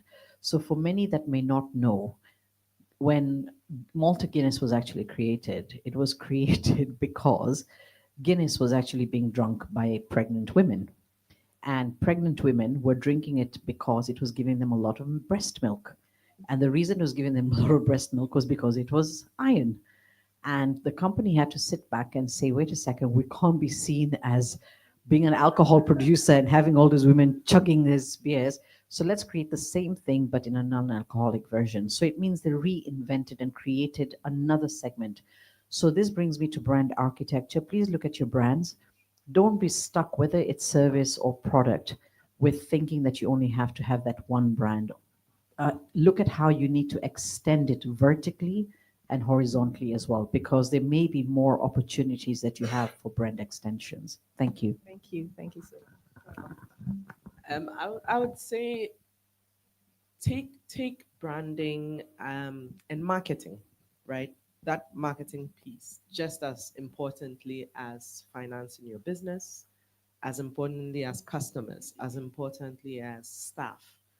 I think that because there's a little, and it's a very small aspect of marketing that is logos and visual stuff, right? Branding is multi-sensory. You're doing something to influence people from different senses, right? And so we need to get to that point where branding and our marketing for our businesses is just as crucial and essential as any other department, because without doing that, everything else you're doing, it wouldn't matter, right? Because the marketing is the vehicle through which you are presenting this nice value that you've created. Okay, so and that's like a very big world on its own. And I think it's a bit overwhelming to think of, but you should take it in stride. I think you should phase your approach when it's a bit difficult for you. Phase your approach in terms of what you are doing, when you are doing, and then also in terms of budget, because sometimes it could be expensive too. And I know that's something that really turns a lot of businesses away, especially startups and smaller businesses. It's like it's so expensive. But you can phase your approach so that when you phase your approach, it allows you to gradually work on your branding. You're being consistent, but you are doing it as you can afford. And that's important. But I think that it's a very essential part of the entire business that you are building. And look at it like that and not like what we do when we have money. By the time you have money, if you don't have a brand, the money is zero. That's how important it is. Good. Thank you. Thank you so much for saying that. People always say, "Oh, you're a brand manager, so you do logos and stuff." I'm like, no, no, I outsource that. That's actually the small fun part of my job, the events. The nah, that's not it. Um, if you take this away, four P's. I'm sure, like most of you have heard about it. I learned it in school, but working in marketing has shown me how important and crucial the four P's are: product, price, promotion, place. Product. Don't create something nobody wants, nobody needs, just because it's nice to have. Give us something that we actually need, right? So problems are actually a great thing, especially for entrepreneurs. Guinness, just as she said, that happened way before I was born. Malta Guinness was 30 years ago. So but they found the problem, right? They could have said, it doesn't matter. People are buying the drinks anyways. We are making our margins. But they found the problem. There was a problem. They took that problem and they created a solution for it. And Malta Guinness is even bigger than Guinness now. It's huge. It's huge. We can't even meet demand, right? So it came from a problem. So you have to take your time and understand the problems, understand the gap, and come up with a solution for it at a profit. Price is key. Understanding your margins, understanding pricing, and understanding if your customers even want it at that price. People usually get up and start a business and just peg it at a ridiculous amount and don't understand why the customers that they are targeting don't want to buy it, right? It's fine if you want to price premium. It means you are targeting premium people. But if you're not targeting premium people, you have to understand um, the people you are targeting and what their purchasing power is, right? And also understand your COGS, your cost of materials. Every little CD inside, right, is very crucial, right? No revenue, profits is very crucial. You need to understand how much one juice, what is the cost of one juice? Everything down to your advertisement, right? You need to know what one juice costs you, and it helps you price accordingly. Understanding how your competition is pricing is also key. Understanding the markets or the economy dynamics is key. You need to actually take your time and understand it, because if you have a great product at a great price, your job is half done. Your job is half done. It's easier for you to convince people. But if the product is not good, the price is not good, you will spend millions on marketing and you not get anywhere. Promotion. Sorry, place. You need to have your product at places where people can buy it, can access it, can buy it, where they are most likely going to be. Imagine I'm selling Guinness and you go to a bar and Guinness is not there. That's the time people are going to drink Guinness. And you have to understand, when will people drink Guinness? When do they drink iced tea? Maybe breakfast, right? Or when it's hot. Okay, so now understanding that you have to be able to place your iced tea at places where these people can buy it during that time, right? When I was doing ads for Malta Guinness, I'll do ads in the afternoon, lunchtime, right? On digital everywhere, so that right before you make the purchase, you hear me, you hear Malta Guinness, and then there is promotion. You need to get people to know about your brand, right? Yes, there are some products that have gone so long and they've not done any promotions and they are fine. That was in There wasn't a lot of products in the system. Sugar, Lion King, right? The blue one. It's Lion King, the cube, Saint Louis. Sorry, but there's a lion on it. When branded, when Saint Louis came, there was no sugar. I don't think there was any sugar around, right? So just with distribution, yeah. But try it today. Try it today, and you see. Thank The you. market is noisy, so you need to stand up and stand out. So take these 4 P's and they will help. Fatima, you wanted to Sorry, add? I know we've run out of time, but I just want to say something. It's just to buttress what she said. So she's right in terms of the 4 P's. The world has moved. We're at 12 P's, we're 20 P's. I mean, it totally depends on what you're looking at. Number one. Number two, pricing. Please don't benchmark yourself against your competitor. Again, it goes back to what is your difference. If you're going to be a garbage bag that says for the Bola guy that this bag will not bust, it will not break, and you go and sell it at 2 Ghana CDs, they're not going to believe you. So you need to price it based on what you are committing to say that you're going to do. And last but not least, don't think every social media handle or every media channel is for you. What you do on LinkedIn is very different from what you do on TikTok. It's very different from what you do on Instagram. It's very different from the others. So please, even the channels that you do, please understand their audiences are totally different. Thank you. Thank you. So we'll just take a round of questions from the audience and then Tina, yeah. Thank you for your insightful presentation. But um, excuse me, on behalf of the ladies that don't have businesses, I'm here to ask. You have a personal brand as a person, right? Every time I'm going to use people in the room. Antoinette wears very good hair. Every time we see her, we're like, Antoinette, where did you buy your hair? Nini always has her locks done properly. We ask her, do you use products? Sometimes she'll tell us, sometimes she'll not. Some people have glasses that they wear. We like them. We ask them. They show us. Senna always has some color in her hair. She has her hair dye products. And I'm using people I know in the house. But what happens is that people have identified things that they do properly. And you start to think, should I start a business and just sell some hair products because they say my hair is good? And we don't know what it takes to build the business or the brand based on our personal brand. So, quickly for the women that didn't even have businesses to take some nuggets Thank you, on. Tina. We are here. Yes. What can we do with our personal brands or what we have identified to be our personal brands and strengths and make money from them? Because you are making all the money, we want some. So, Um, I think that just like any other brand, you have to start from what you want to do, right?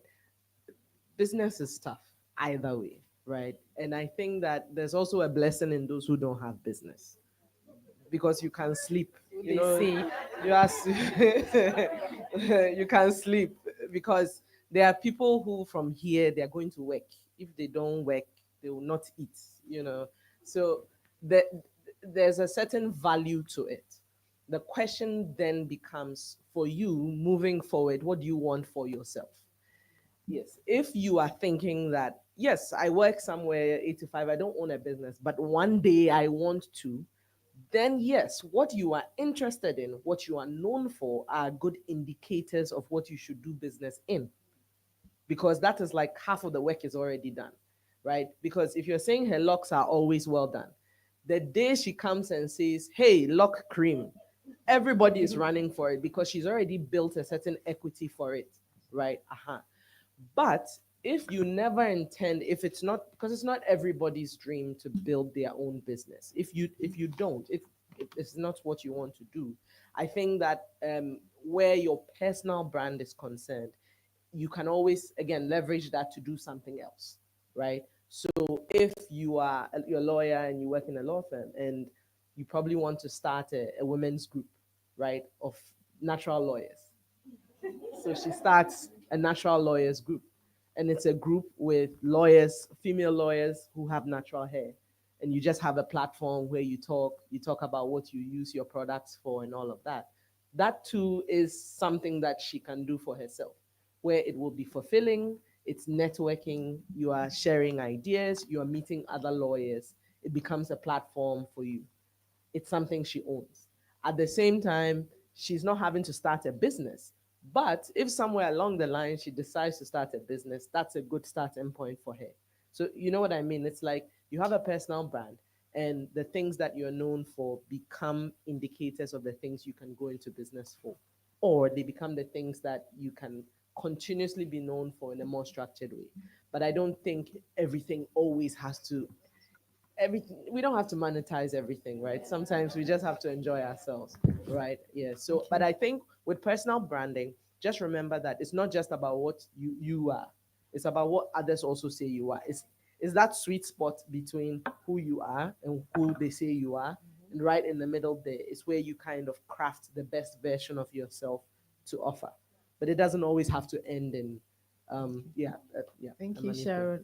Fatima, want to add? Again, just another free thing for you to write down.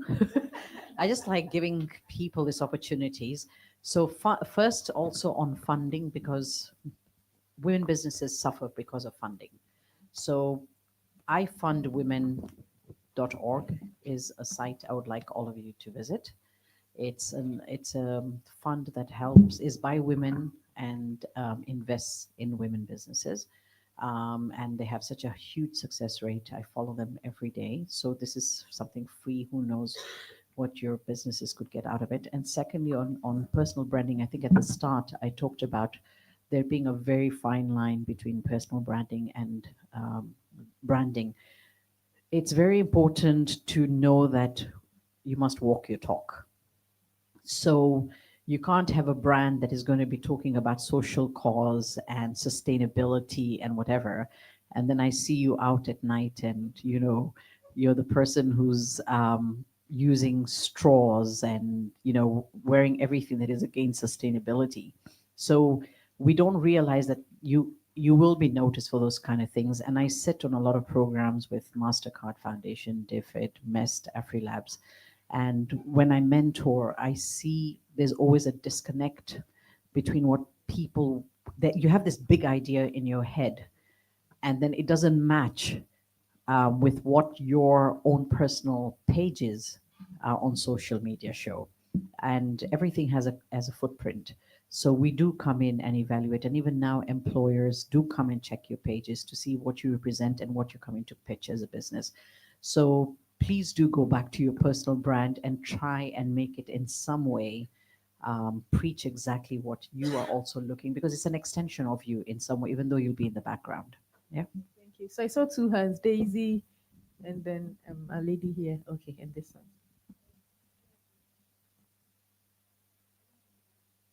Hello? Okay, so my question is directed to Fatima, but it's also open to anyone else on the panel. I wanted to ask, what are some of the branding strategies that businesses can incorporate when they want to enter new markets? Because we currently are hearing a lot of talk about the AFCFTA, and I find that there's a lot of interest among SMEs and businesses that want to enter these markets. They want to take advantage of it, but they're also sort of intimidated by the whole idea or the concept of entering an unknown terrain. So, from a branding perspective, what are some of the strategies that businesses, especially SMEs, can be thinking or looking towards to enable them gain that upper hand when they're entering? Okay, so first things first, one of the things that I have realized working with the Continental Free Trade is that the Continental Free Trade has not been designed to look like it's for the SMEs, but it is actually for the SMEs. The reason it's been made in that, I mean, right now it's appealing to people who have export licenses, big companies, people who have the machinery, the equipment, and everything else. But we've not done a very good job, not only as Ghana, but across the continent, to be able to market that continental free trade is actually for the SMEs, because they're the ones that are going to feed into the bigger companies and provide them the quantities that they need. Now, doing that, sorry, bless you. Um, so what is important is that if it's an SME going in on their own, it's a different strategy. If they're going to go through as a supplier to a company, it's a different strategy. Now, the first things first, we also again need to understand that now markets have become so diverse. So if you were coming to Kenya, the chances are there will be Kenyans, there will be Nigerians, there will be Ghanaians. You come to Ghana, there's Kenyans, there's everyone else. So diversity has become a key element, but the cultural nuances still override everything. So if you're going to go into a market, the first things first is to understand how do they consume that product that you want. Is there a need for it? Is there a gap? For example, when I came, if you talk about a brand like Nunu in Nigeria, you can never sell that in Kenya, because in Kenya, Nunu means a baby's penis, a male penis. But in Nigeria, it's a huge brand.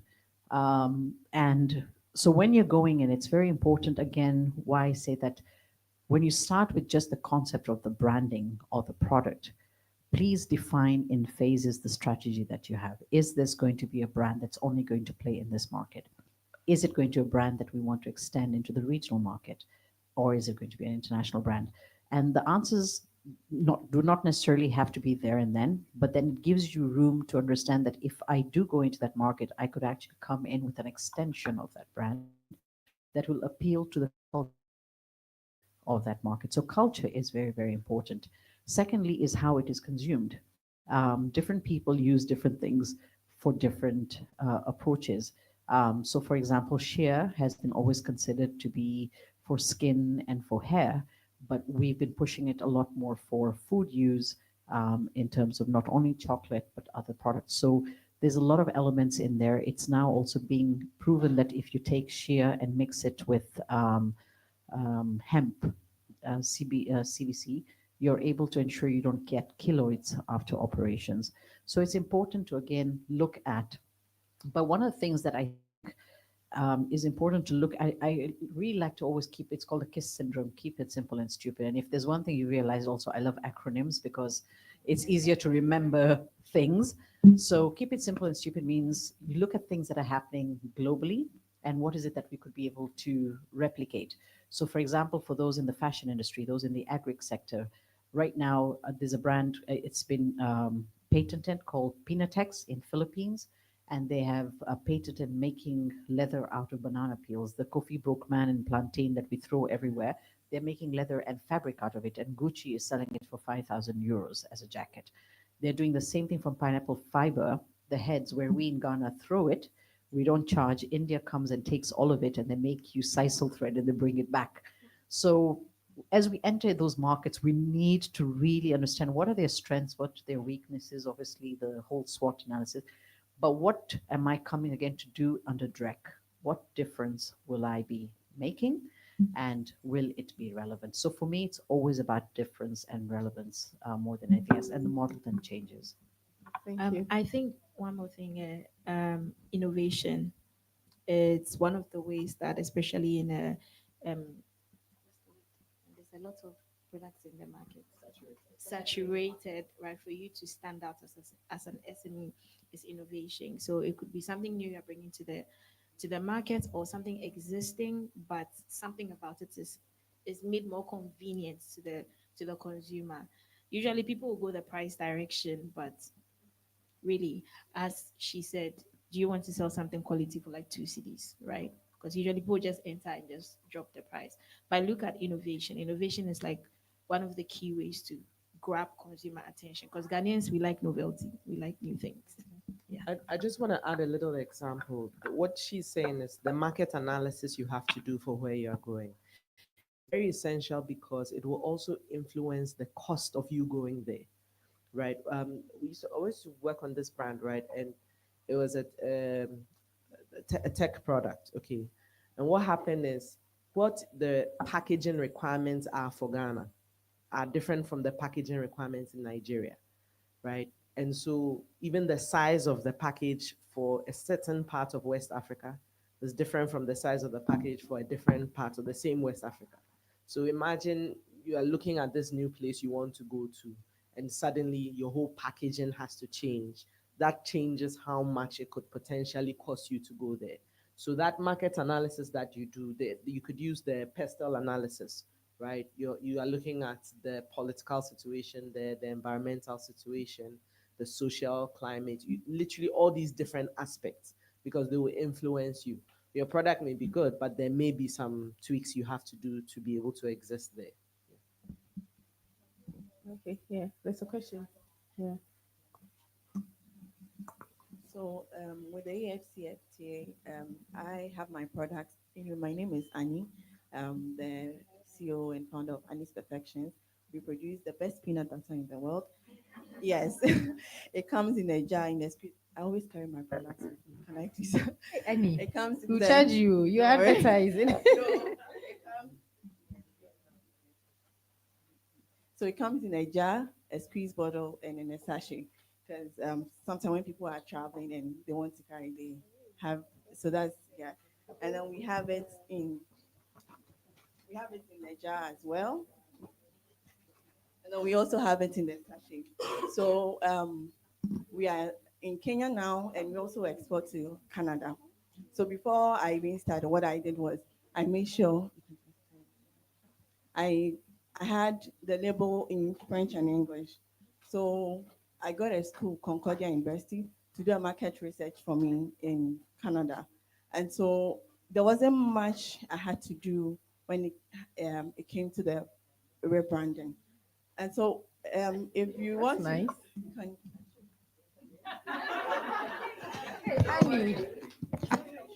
yeah, so this is how it comes from. Well, I had to come in because we're talking about exports, and I had done a few And then she also mentioned the innovation. The product might be a product everybody knows, but how you go about it, um, ours is healthy products, premium peanut butter, not just any peanut butter. I have a factory that we do all these. And with AFCFTA, when you mainly when you go for the first the intra-Africa trade, you actually get to know what each country actually requires, and then you also work towards it. And I've realized that sometimes a lot of the SMEs will go for almost all first, and you end up spending so much money because if you are not getting sponsors, then that is where you end up using the money for the business in traveling, and then you come back and there is nothing left. So you have to be very strategic if you want to. So even if you want to take advantage of the after, you want to be very strategic. Which country I want to be in there? How am I going to get in there? And with the Kenya, we went with GEPA, and then the AFP, the Ghana, the AFTA Secretariat, yes, the Ghana, the coordination office. And then with Canada, also with GEPA, Trade Facilitation Office Canada, TFO, and then we got a chance for them to do the market entry for us. And it was free. It was an MBA students, their research, and they were awarded their certificate based on the research that they did for us.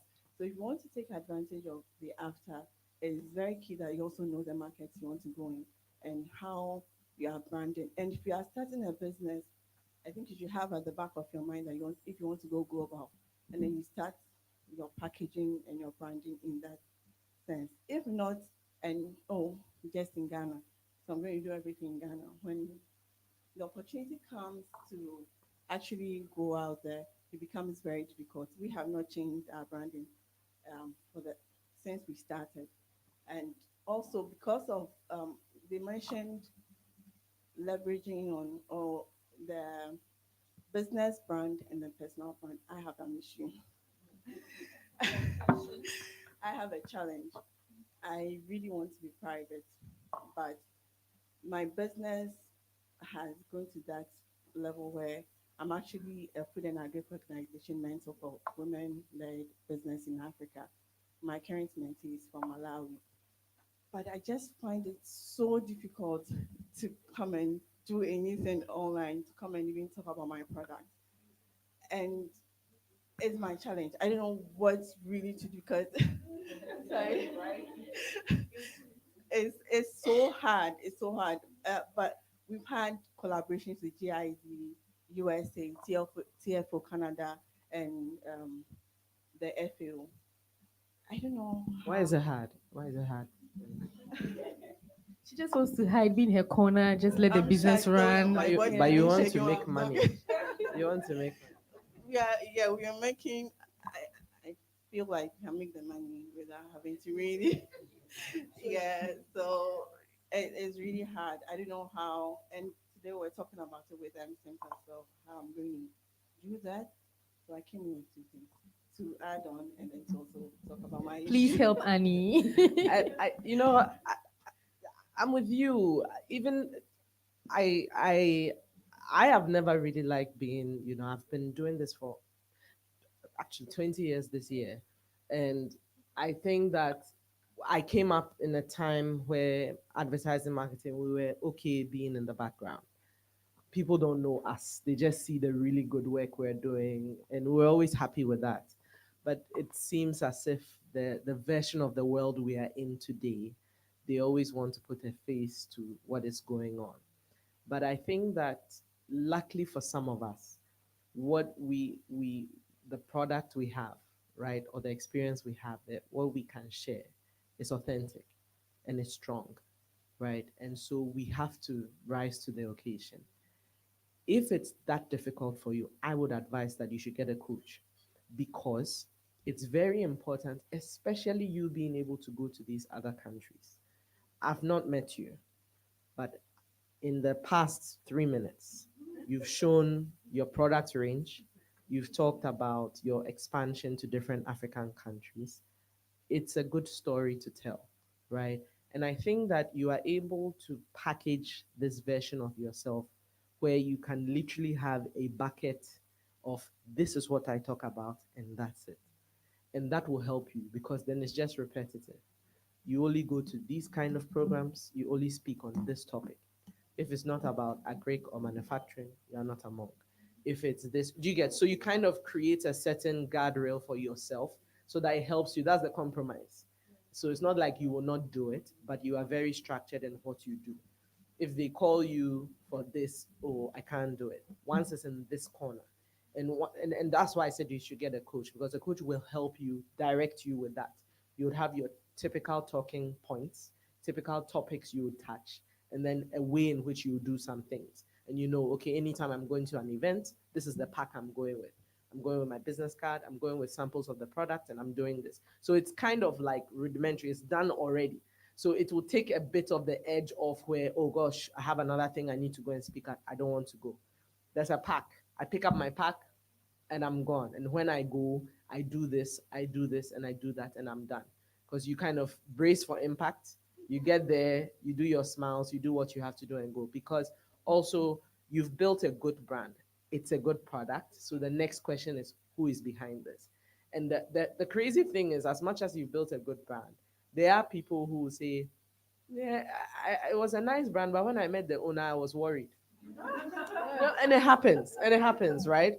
It's like, oh, it's a good product, but if you've gotten that done and you are Pan African, I think it makes a good case for you to also be ready to put yourself out there. And I think we can do it very intentionally, right? I personally had shied away from being out there for a very long time, but unfortunately, that's the era we are in. I used to tell someone that right now the world is so upside down.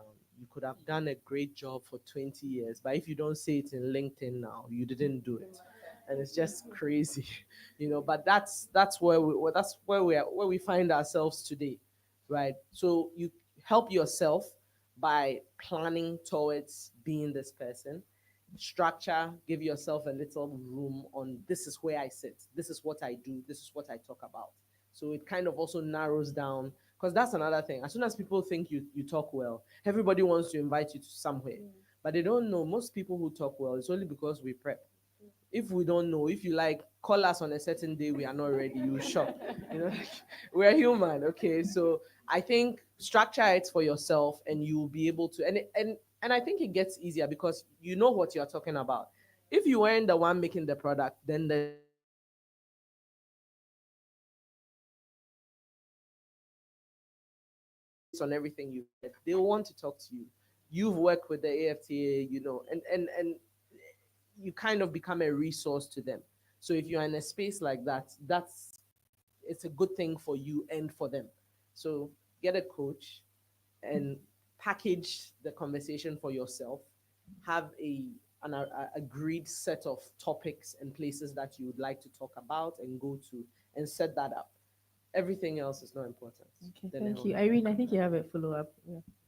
I totally agree. Sorry, my name is Dr. Irene. I'm an optometrist by profession, Okay. and I have an eye care center called Master Optometry. Currently, we have 3 branches in Ghana, and my East Lagos is the two. Now, the challenge I have is that with the personal branding, growing as a company, I realized that now people call and they want me there. And what bothers me is that people actually don't show up because I'm not able to show up everywhere. Especially some people are even very close. I mean, if you are not there, then I want to know the day that you will be there. But I can't be. You want to grow, but I can also be present everywhere. So what do I do? You have to start presenting your other optometrist as well, right? So you are the face of it, right?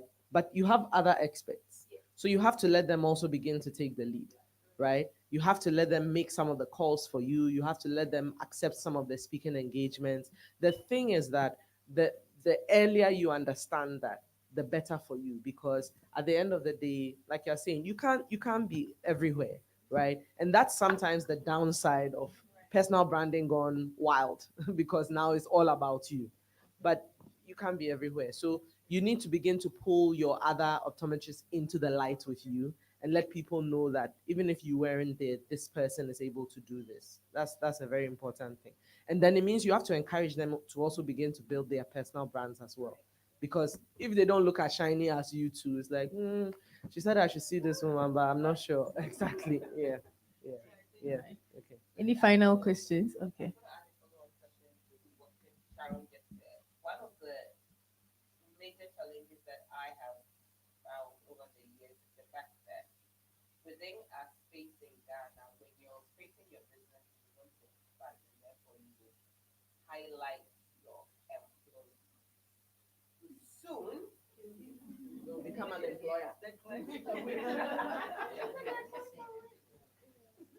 suddenly become an employer, and you would just thank God that your clients don't leave with them, and you have to start all over again. So how do you leverage on their skills and then potentially support them in such a way that they realize they are who they are because of your brand, and therefore they want to help support your brand?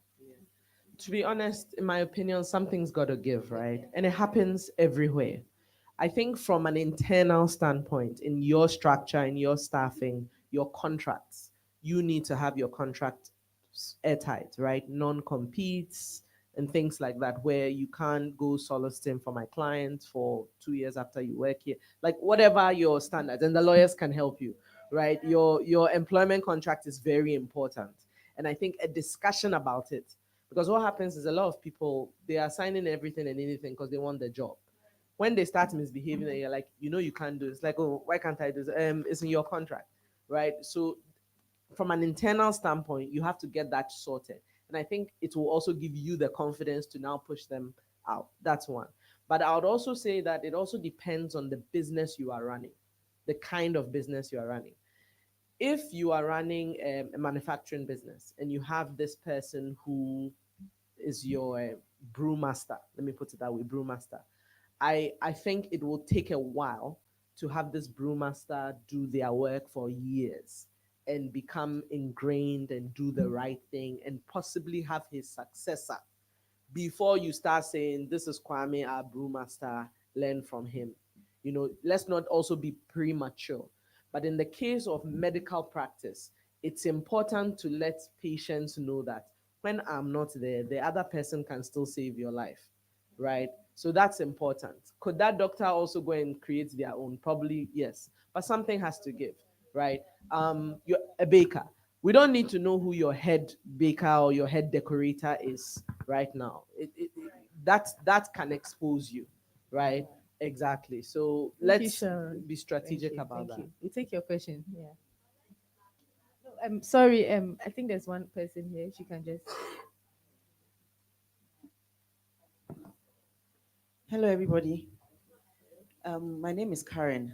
I'm an architect. Since everybody's talking about what they do, so I do architectural projects, interior design, construction. So when I take a project from talking to you, Fatima, I go all the way, including putting potted plants, and I just hand over the key to you, so you can focus on your business, and then I serve you. That has been what I've been doing for about 20 years. So anybody who knows me as an architect, right?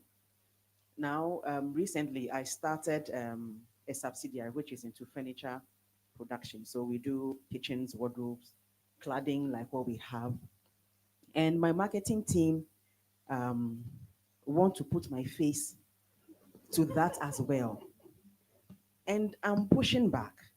And it's as if they don't have any other idea but to say that I have to be the face of that. And I'm like, look, in any case, the ticket sizes from architecture is like multiple times. The furniture is just to support, it's like to milk the value chain. So how do I deal with this issue where they think that I even spoke to somebody and they're like, oh, I saw your newsletter, but I didn't see your face. Like, I don't want to put my face on it. So I want to find out, am I taking the right decision in just saying that I want to focus on, I want to be known as an architect, and not now I'm holding a hammer and it is still my company, yes, and we still do good work. But in terms of who I'm known as, I want to be here. So that's one. And to the issue about the personal brand versus the company. So when we started, we had that issue where, as a professional, people come to you when you start. So As we grew, they'll come to, oh, I want to talk to Karen. Oh, I want to talk to my partner is William. I want to talk to me. We're like, no. So when we are not there, nothing moves. So we strategically made the decision that, look, we are going to step back on the Karen and the William thing, and we're going to push the brand Spectra. It took us a while, but now people come to us because they're coming to Spectra Global. They are not coming to Karen, they're not coming to William. And for those of us who do services, a lot of times when we attend these programs, we don't get much because everybody is about the peanut butter and the hair products, and we are selling services, right? So all the examples that are given, they don't help. So I want to share with my sisters who are into services that what I've done that has worked for me has been three main things. One, thought leadership. The second one has been know, like, and trust. So my social media stuff, and I separate. I don't put anything personal on my social media. So you don't see my children. Even you will not see me with a post with my husband. Even though we are both, I don't do that. So like you said, I have a bucket things that I push on my social media, and then things because people have to know you, they have to like you, and then they have to trust you. And then another thing that I also do is experiential marketing. So when I finish a project, I invite people to come and see. Because my business as an architect, you, just like lawyers, I can't go and say, hey, look at me, I'm here, I'm an architect. No, it's about what you have done that can speak for you.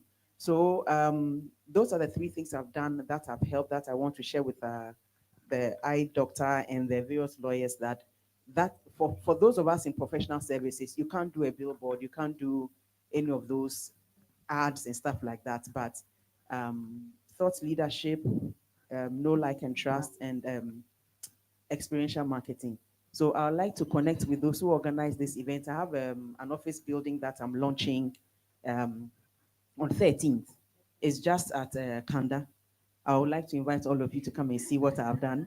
It's a three floor office building with a basement. Um, I did everything from foundation to cladding and lights and everything. So you are all welcome. You all get an invitation. Thank you Thank very you, much. Karen. So Karen, thank you. If your company was called Karen's, right, and your marketing people want you to be holding a hammer, I could understand that, though I would cringe. But I think you are right for what you've decided. It's Spectra. They should come up with ideas. They should be able to, because again, you've done it well all this while. Let's not fall back into a space that you would not be able to take yourself out of. So I think I'm aligned with you on that. And I think, yeah, for services, and I'm also in the service. We're in the service business. A very important thing is to realize that with service, it's experience first, right? And so, how do you market that experience? Is by getting them to experience you.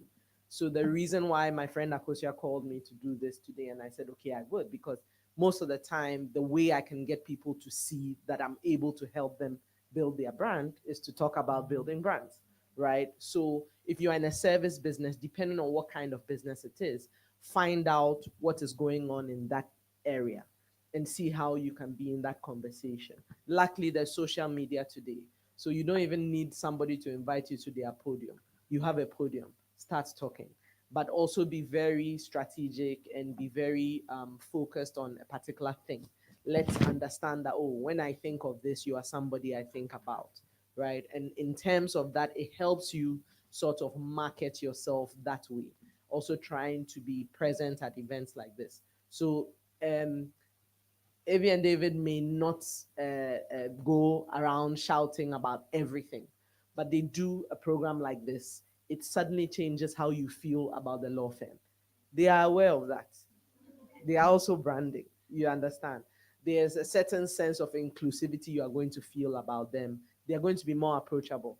You are in this room. Tomorrow, if you have a legal problem, the first law firm you are likely to think about now is them because of the certain relationship and what you've experienced because of them. So when it comes to service business, the experience is very important. So the kind of question you should be asking and answering for yourself is, how do I get people to experience me before they get to, now pay for what I'm offering?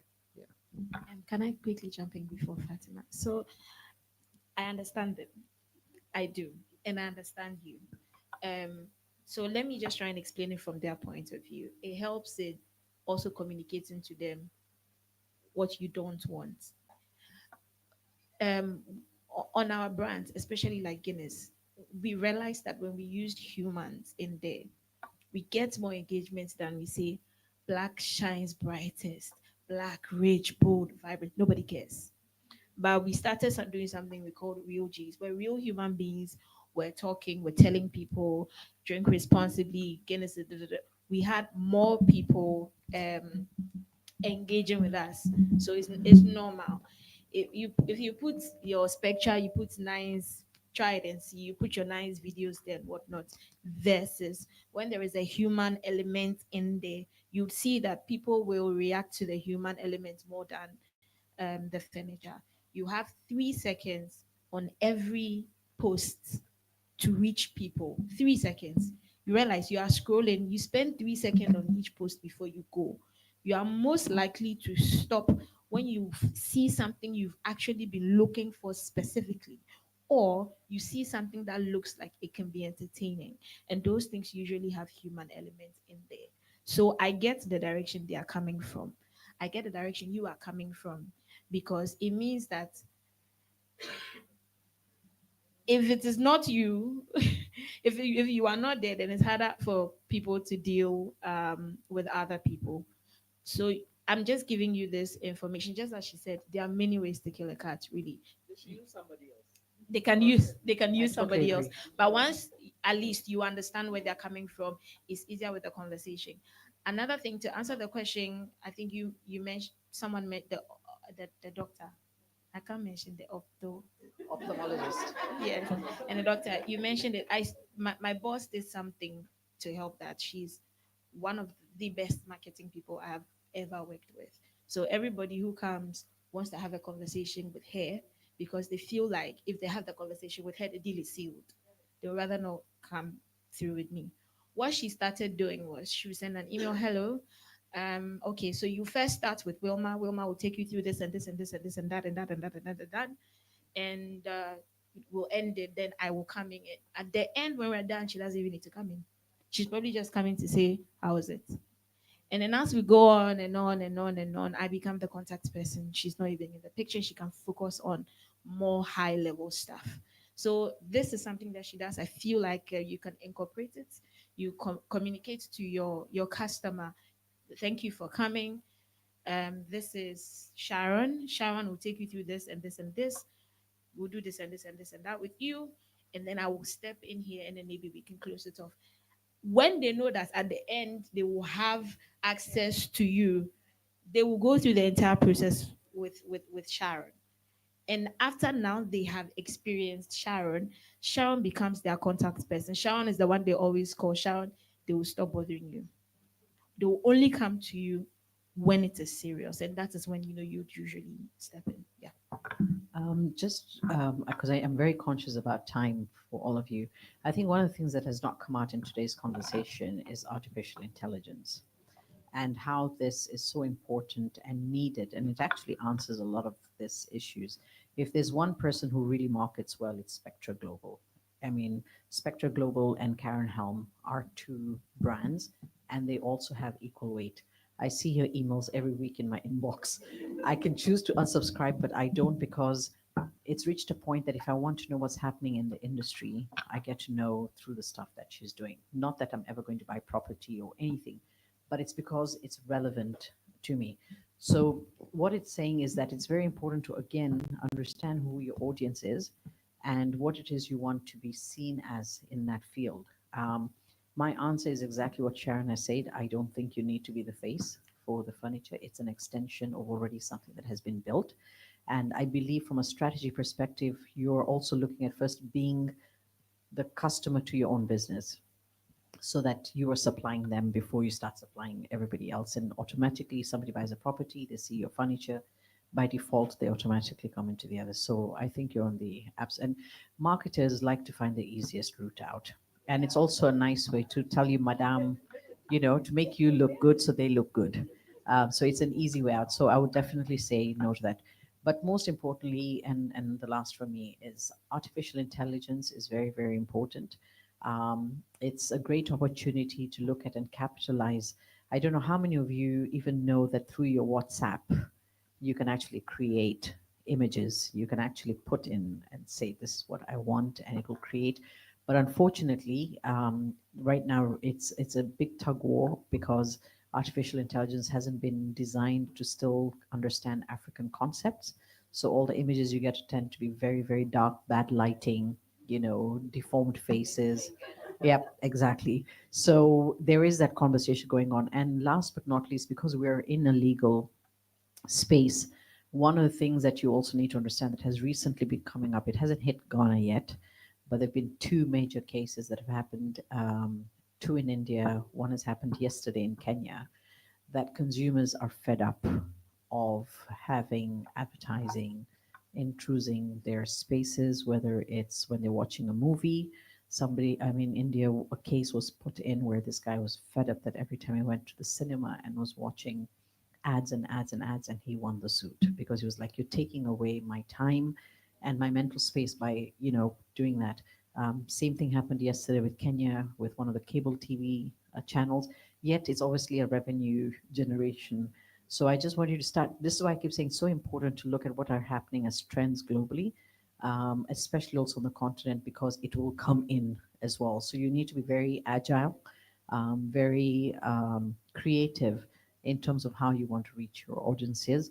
If you come to my Instagram, it's very different from my Facebook, and it's very different from my LinkedIn. Even the tonality, the language, the voice, the images are all different. You will not find personal stuff on LinkedIn, but you'll find it on my Facebook because I only have people that I personally know. So it's very important for you to look at that as well when you're playing again in that space. Right. Thank Thank you. you so much. Thank you so much. I think we've run out of time, and but this has been a very insightful conversation, interactive. I'm happy we all made it. So I believe we have more questions for the panelists. We have suggestions for each other, and okay, wait. Let me just land. Sorry, can I just land? Okay. So I was just going to say that we can have more discussions over lunch, and then we interact with each other. So we just take your question, and then we move on. I think Adrian David has done a good job by bringing so many Oh, women thank you. entrepreneurs into your house. And I don't have any legal support or legal service in my company. What I want to find out is I've known AB and David for a while. I pass, I see your building. I say, hey, Charlie, this place is nice. Can I afford them? So, having brought us in, if you guys have talked about putting disclaimers and so on and so forth, is AB and David going to support us where we need legal services at a discount?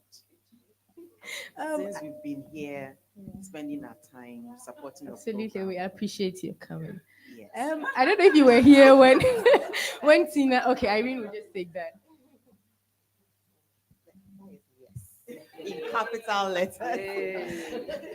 Because for us, I started off by saying that we are passionate about business, SMEs, and startups. That's what we actually have. I mean, I don't mean to boast, but I don't think you will find a lot of law firms of an SME and startup practice. Yes. So, and for our fees for this practice, it's actually tailored to meet your needs. And it's on a case by case basis. Like I said, it's not like one size fits all. So definitely, and it's no bono. Even if there's a fees, most of the time we don't even take fees for some of these services. But even if there's a fee, it will be low bono, something that definitely a big brand like Spectra. But we got you. We got you. Any? Okay, I said we are wrapping up, so I think Nina will come in from here, and then thank you so much. Thank you so much. Yes, yes, let's do it better for ourselves. I think we have been very engaging today. Yes. Okay. All right. So at this point, I said earlier that I'm interested in the cake part too, right? Oh my word. Why am I tempting you like this afternoon? Forgive me. Oh, you still take it? Oh wow. Okay, so we have with us Akusia. She's a partner. Yes, with AB and David. Yes, and for the time to cut the cake, we want Akosia and everybody else to come and join our panelists so we can cut our cake for International Women's Day in advance. Okay, so Akosia and everybody else, please come with us and then let's cut a cake. Photographer, I hope you are ready for us, oh, because we'll do. Him, we'll try.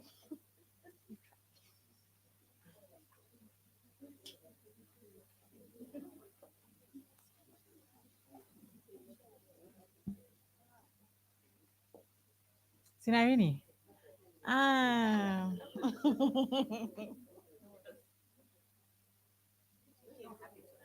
Yeah.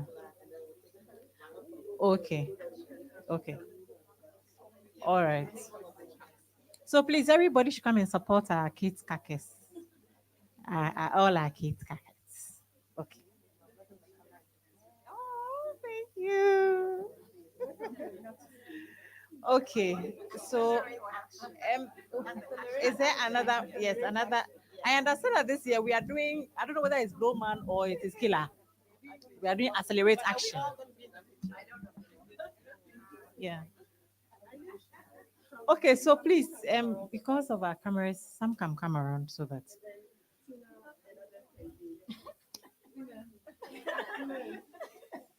Oh, Auntie Tina. Okay, all right. Okay,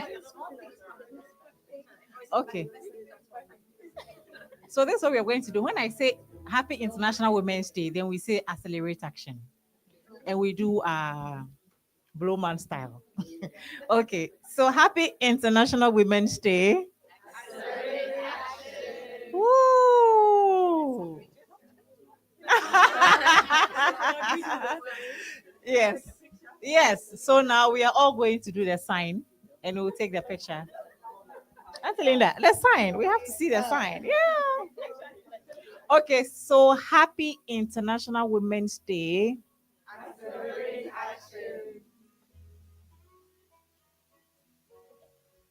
Are you okay, photographer? All right. Okay, thank you all. Now, please, let's take our seats and. Okay, okay, great, great. So, Wilma and the moderator, Madam Moderator, where are you? Please. Madam Moderator.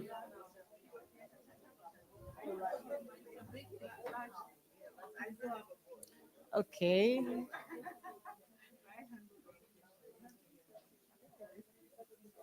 Mr. Photographer, are you ready for the panelists? They're waiting for you.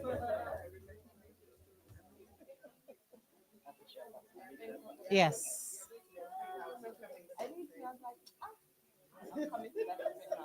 Great. Oh, you need something else? Great.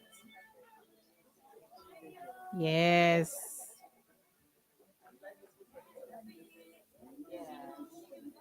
All right. Thank you very much.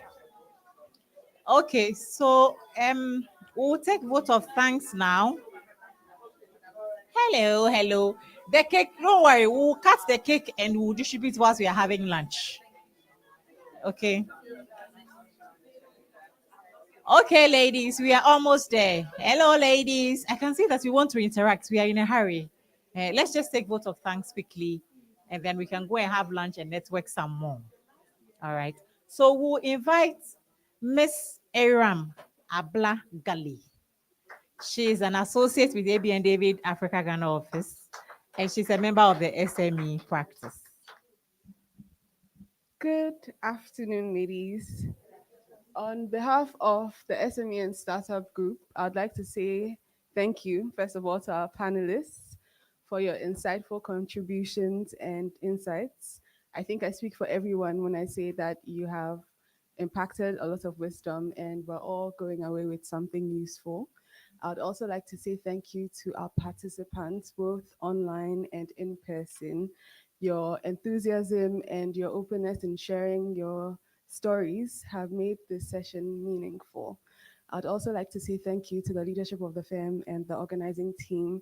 If you came and you enjoyed this, it's as a result of their hard work, and we say thank you. And I just want to say that this has been an amazing session, and I'd like for all of us to give ourselves a round of applause. Thank you, Aram. Thank you. So we are here finally. Now we are going to have some lunch and network some more. Take some cards, give your cards out. Talk to somebody because you need to grow your businesses. We need to brand. We are starting our branding here today. Okay, thank you so much for coming. And thank you, Madam Panelists. Thank you so much. So I'll see you at lunch. All right. And then also, please, whilst you are at it, whilst you are at lunch, we're having 1 minute videos. We need to put something together to remember today. So, Madam Akua will be coming. Okay, so please make some time for her. Just 1 minute video. Yeah.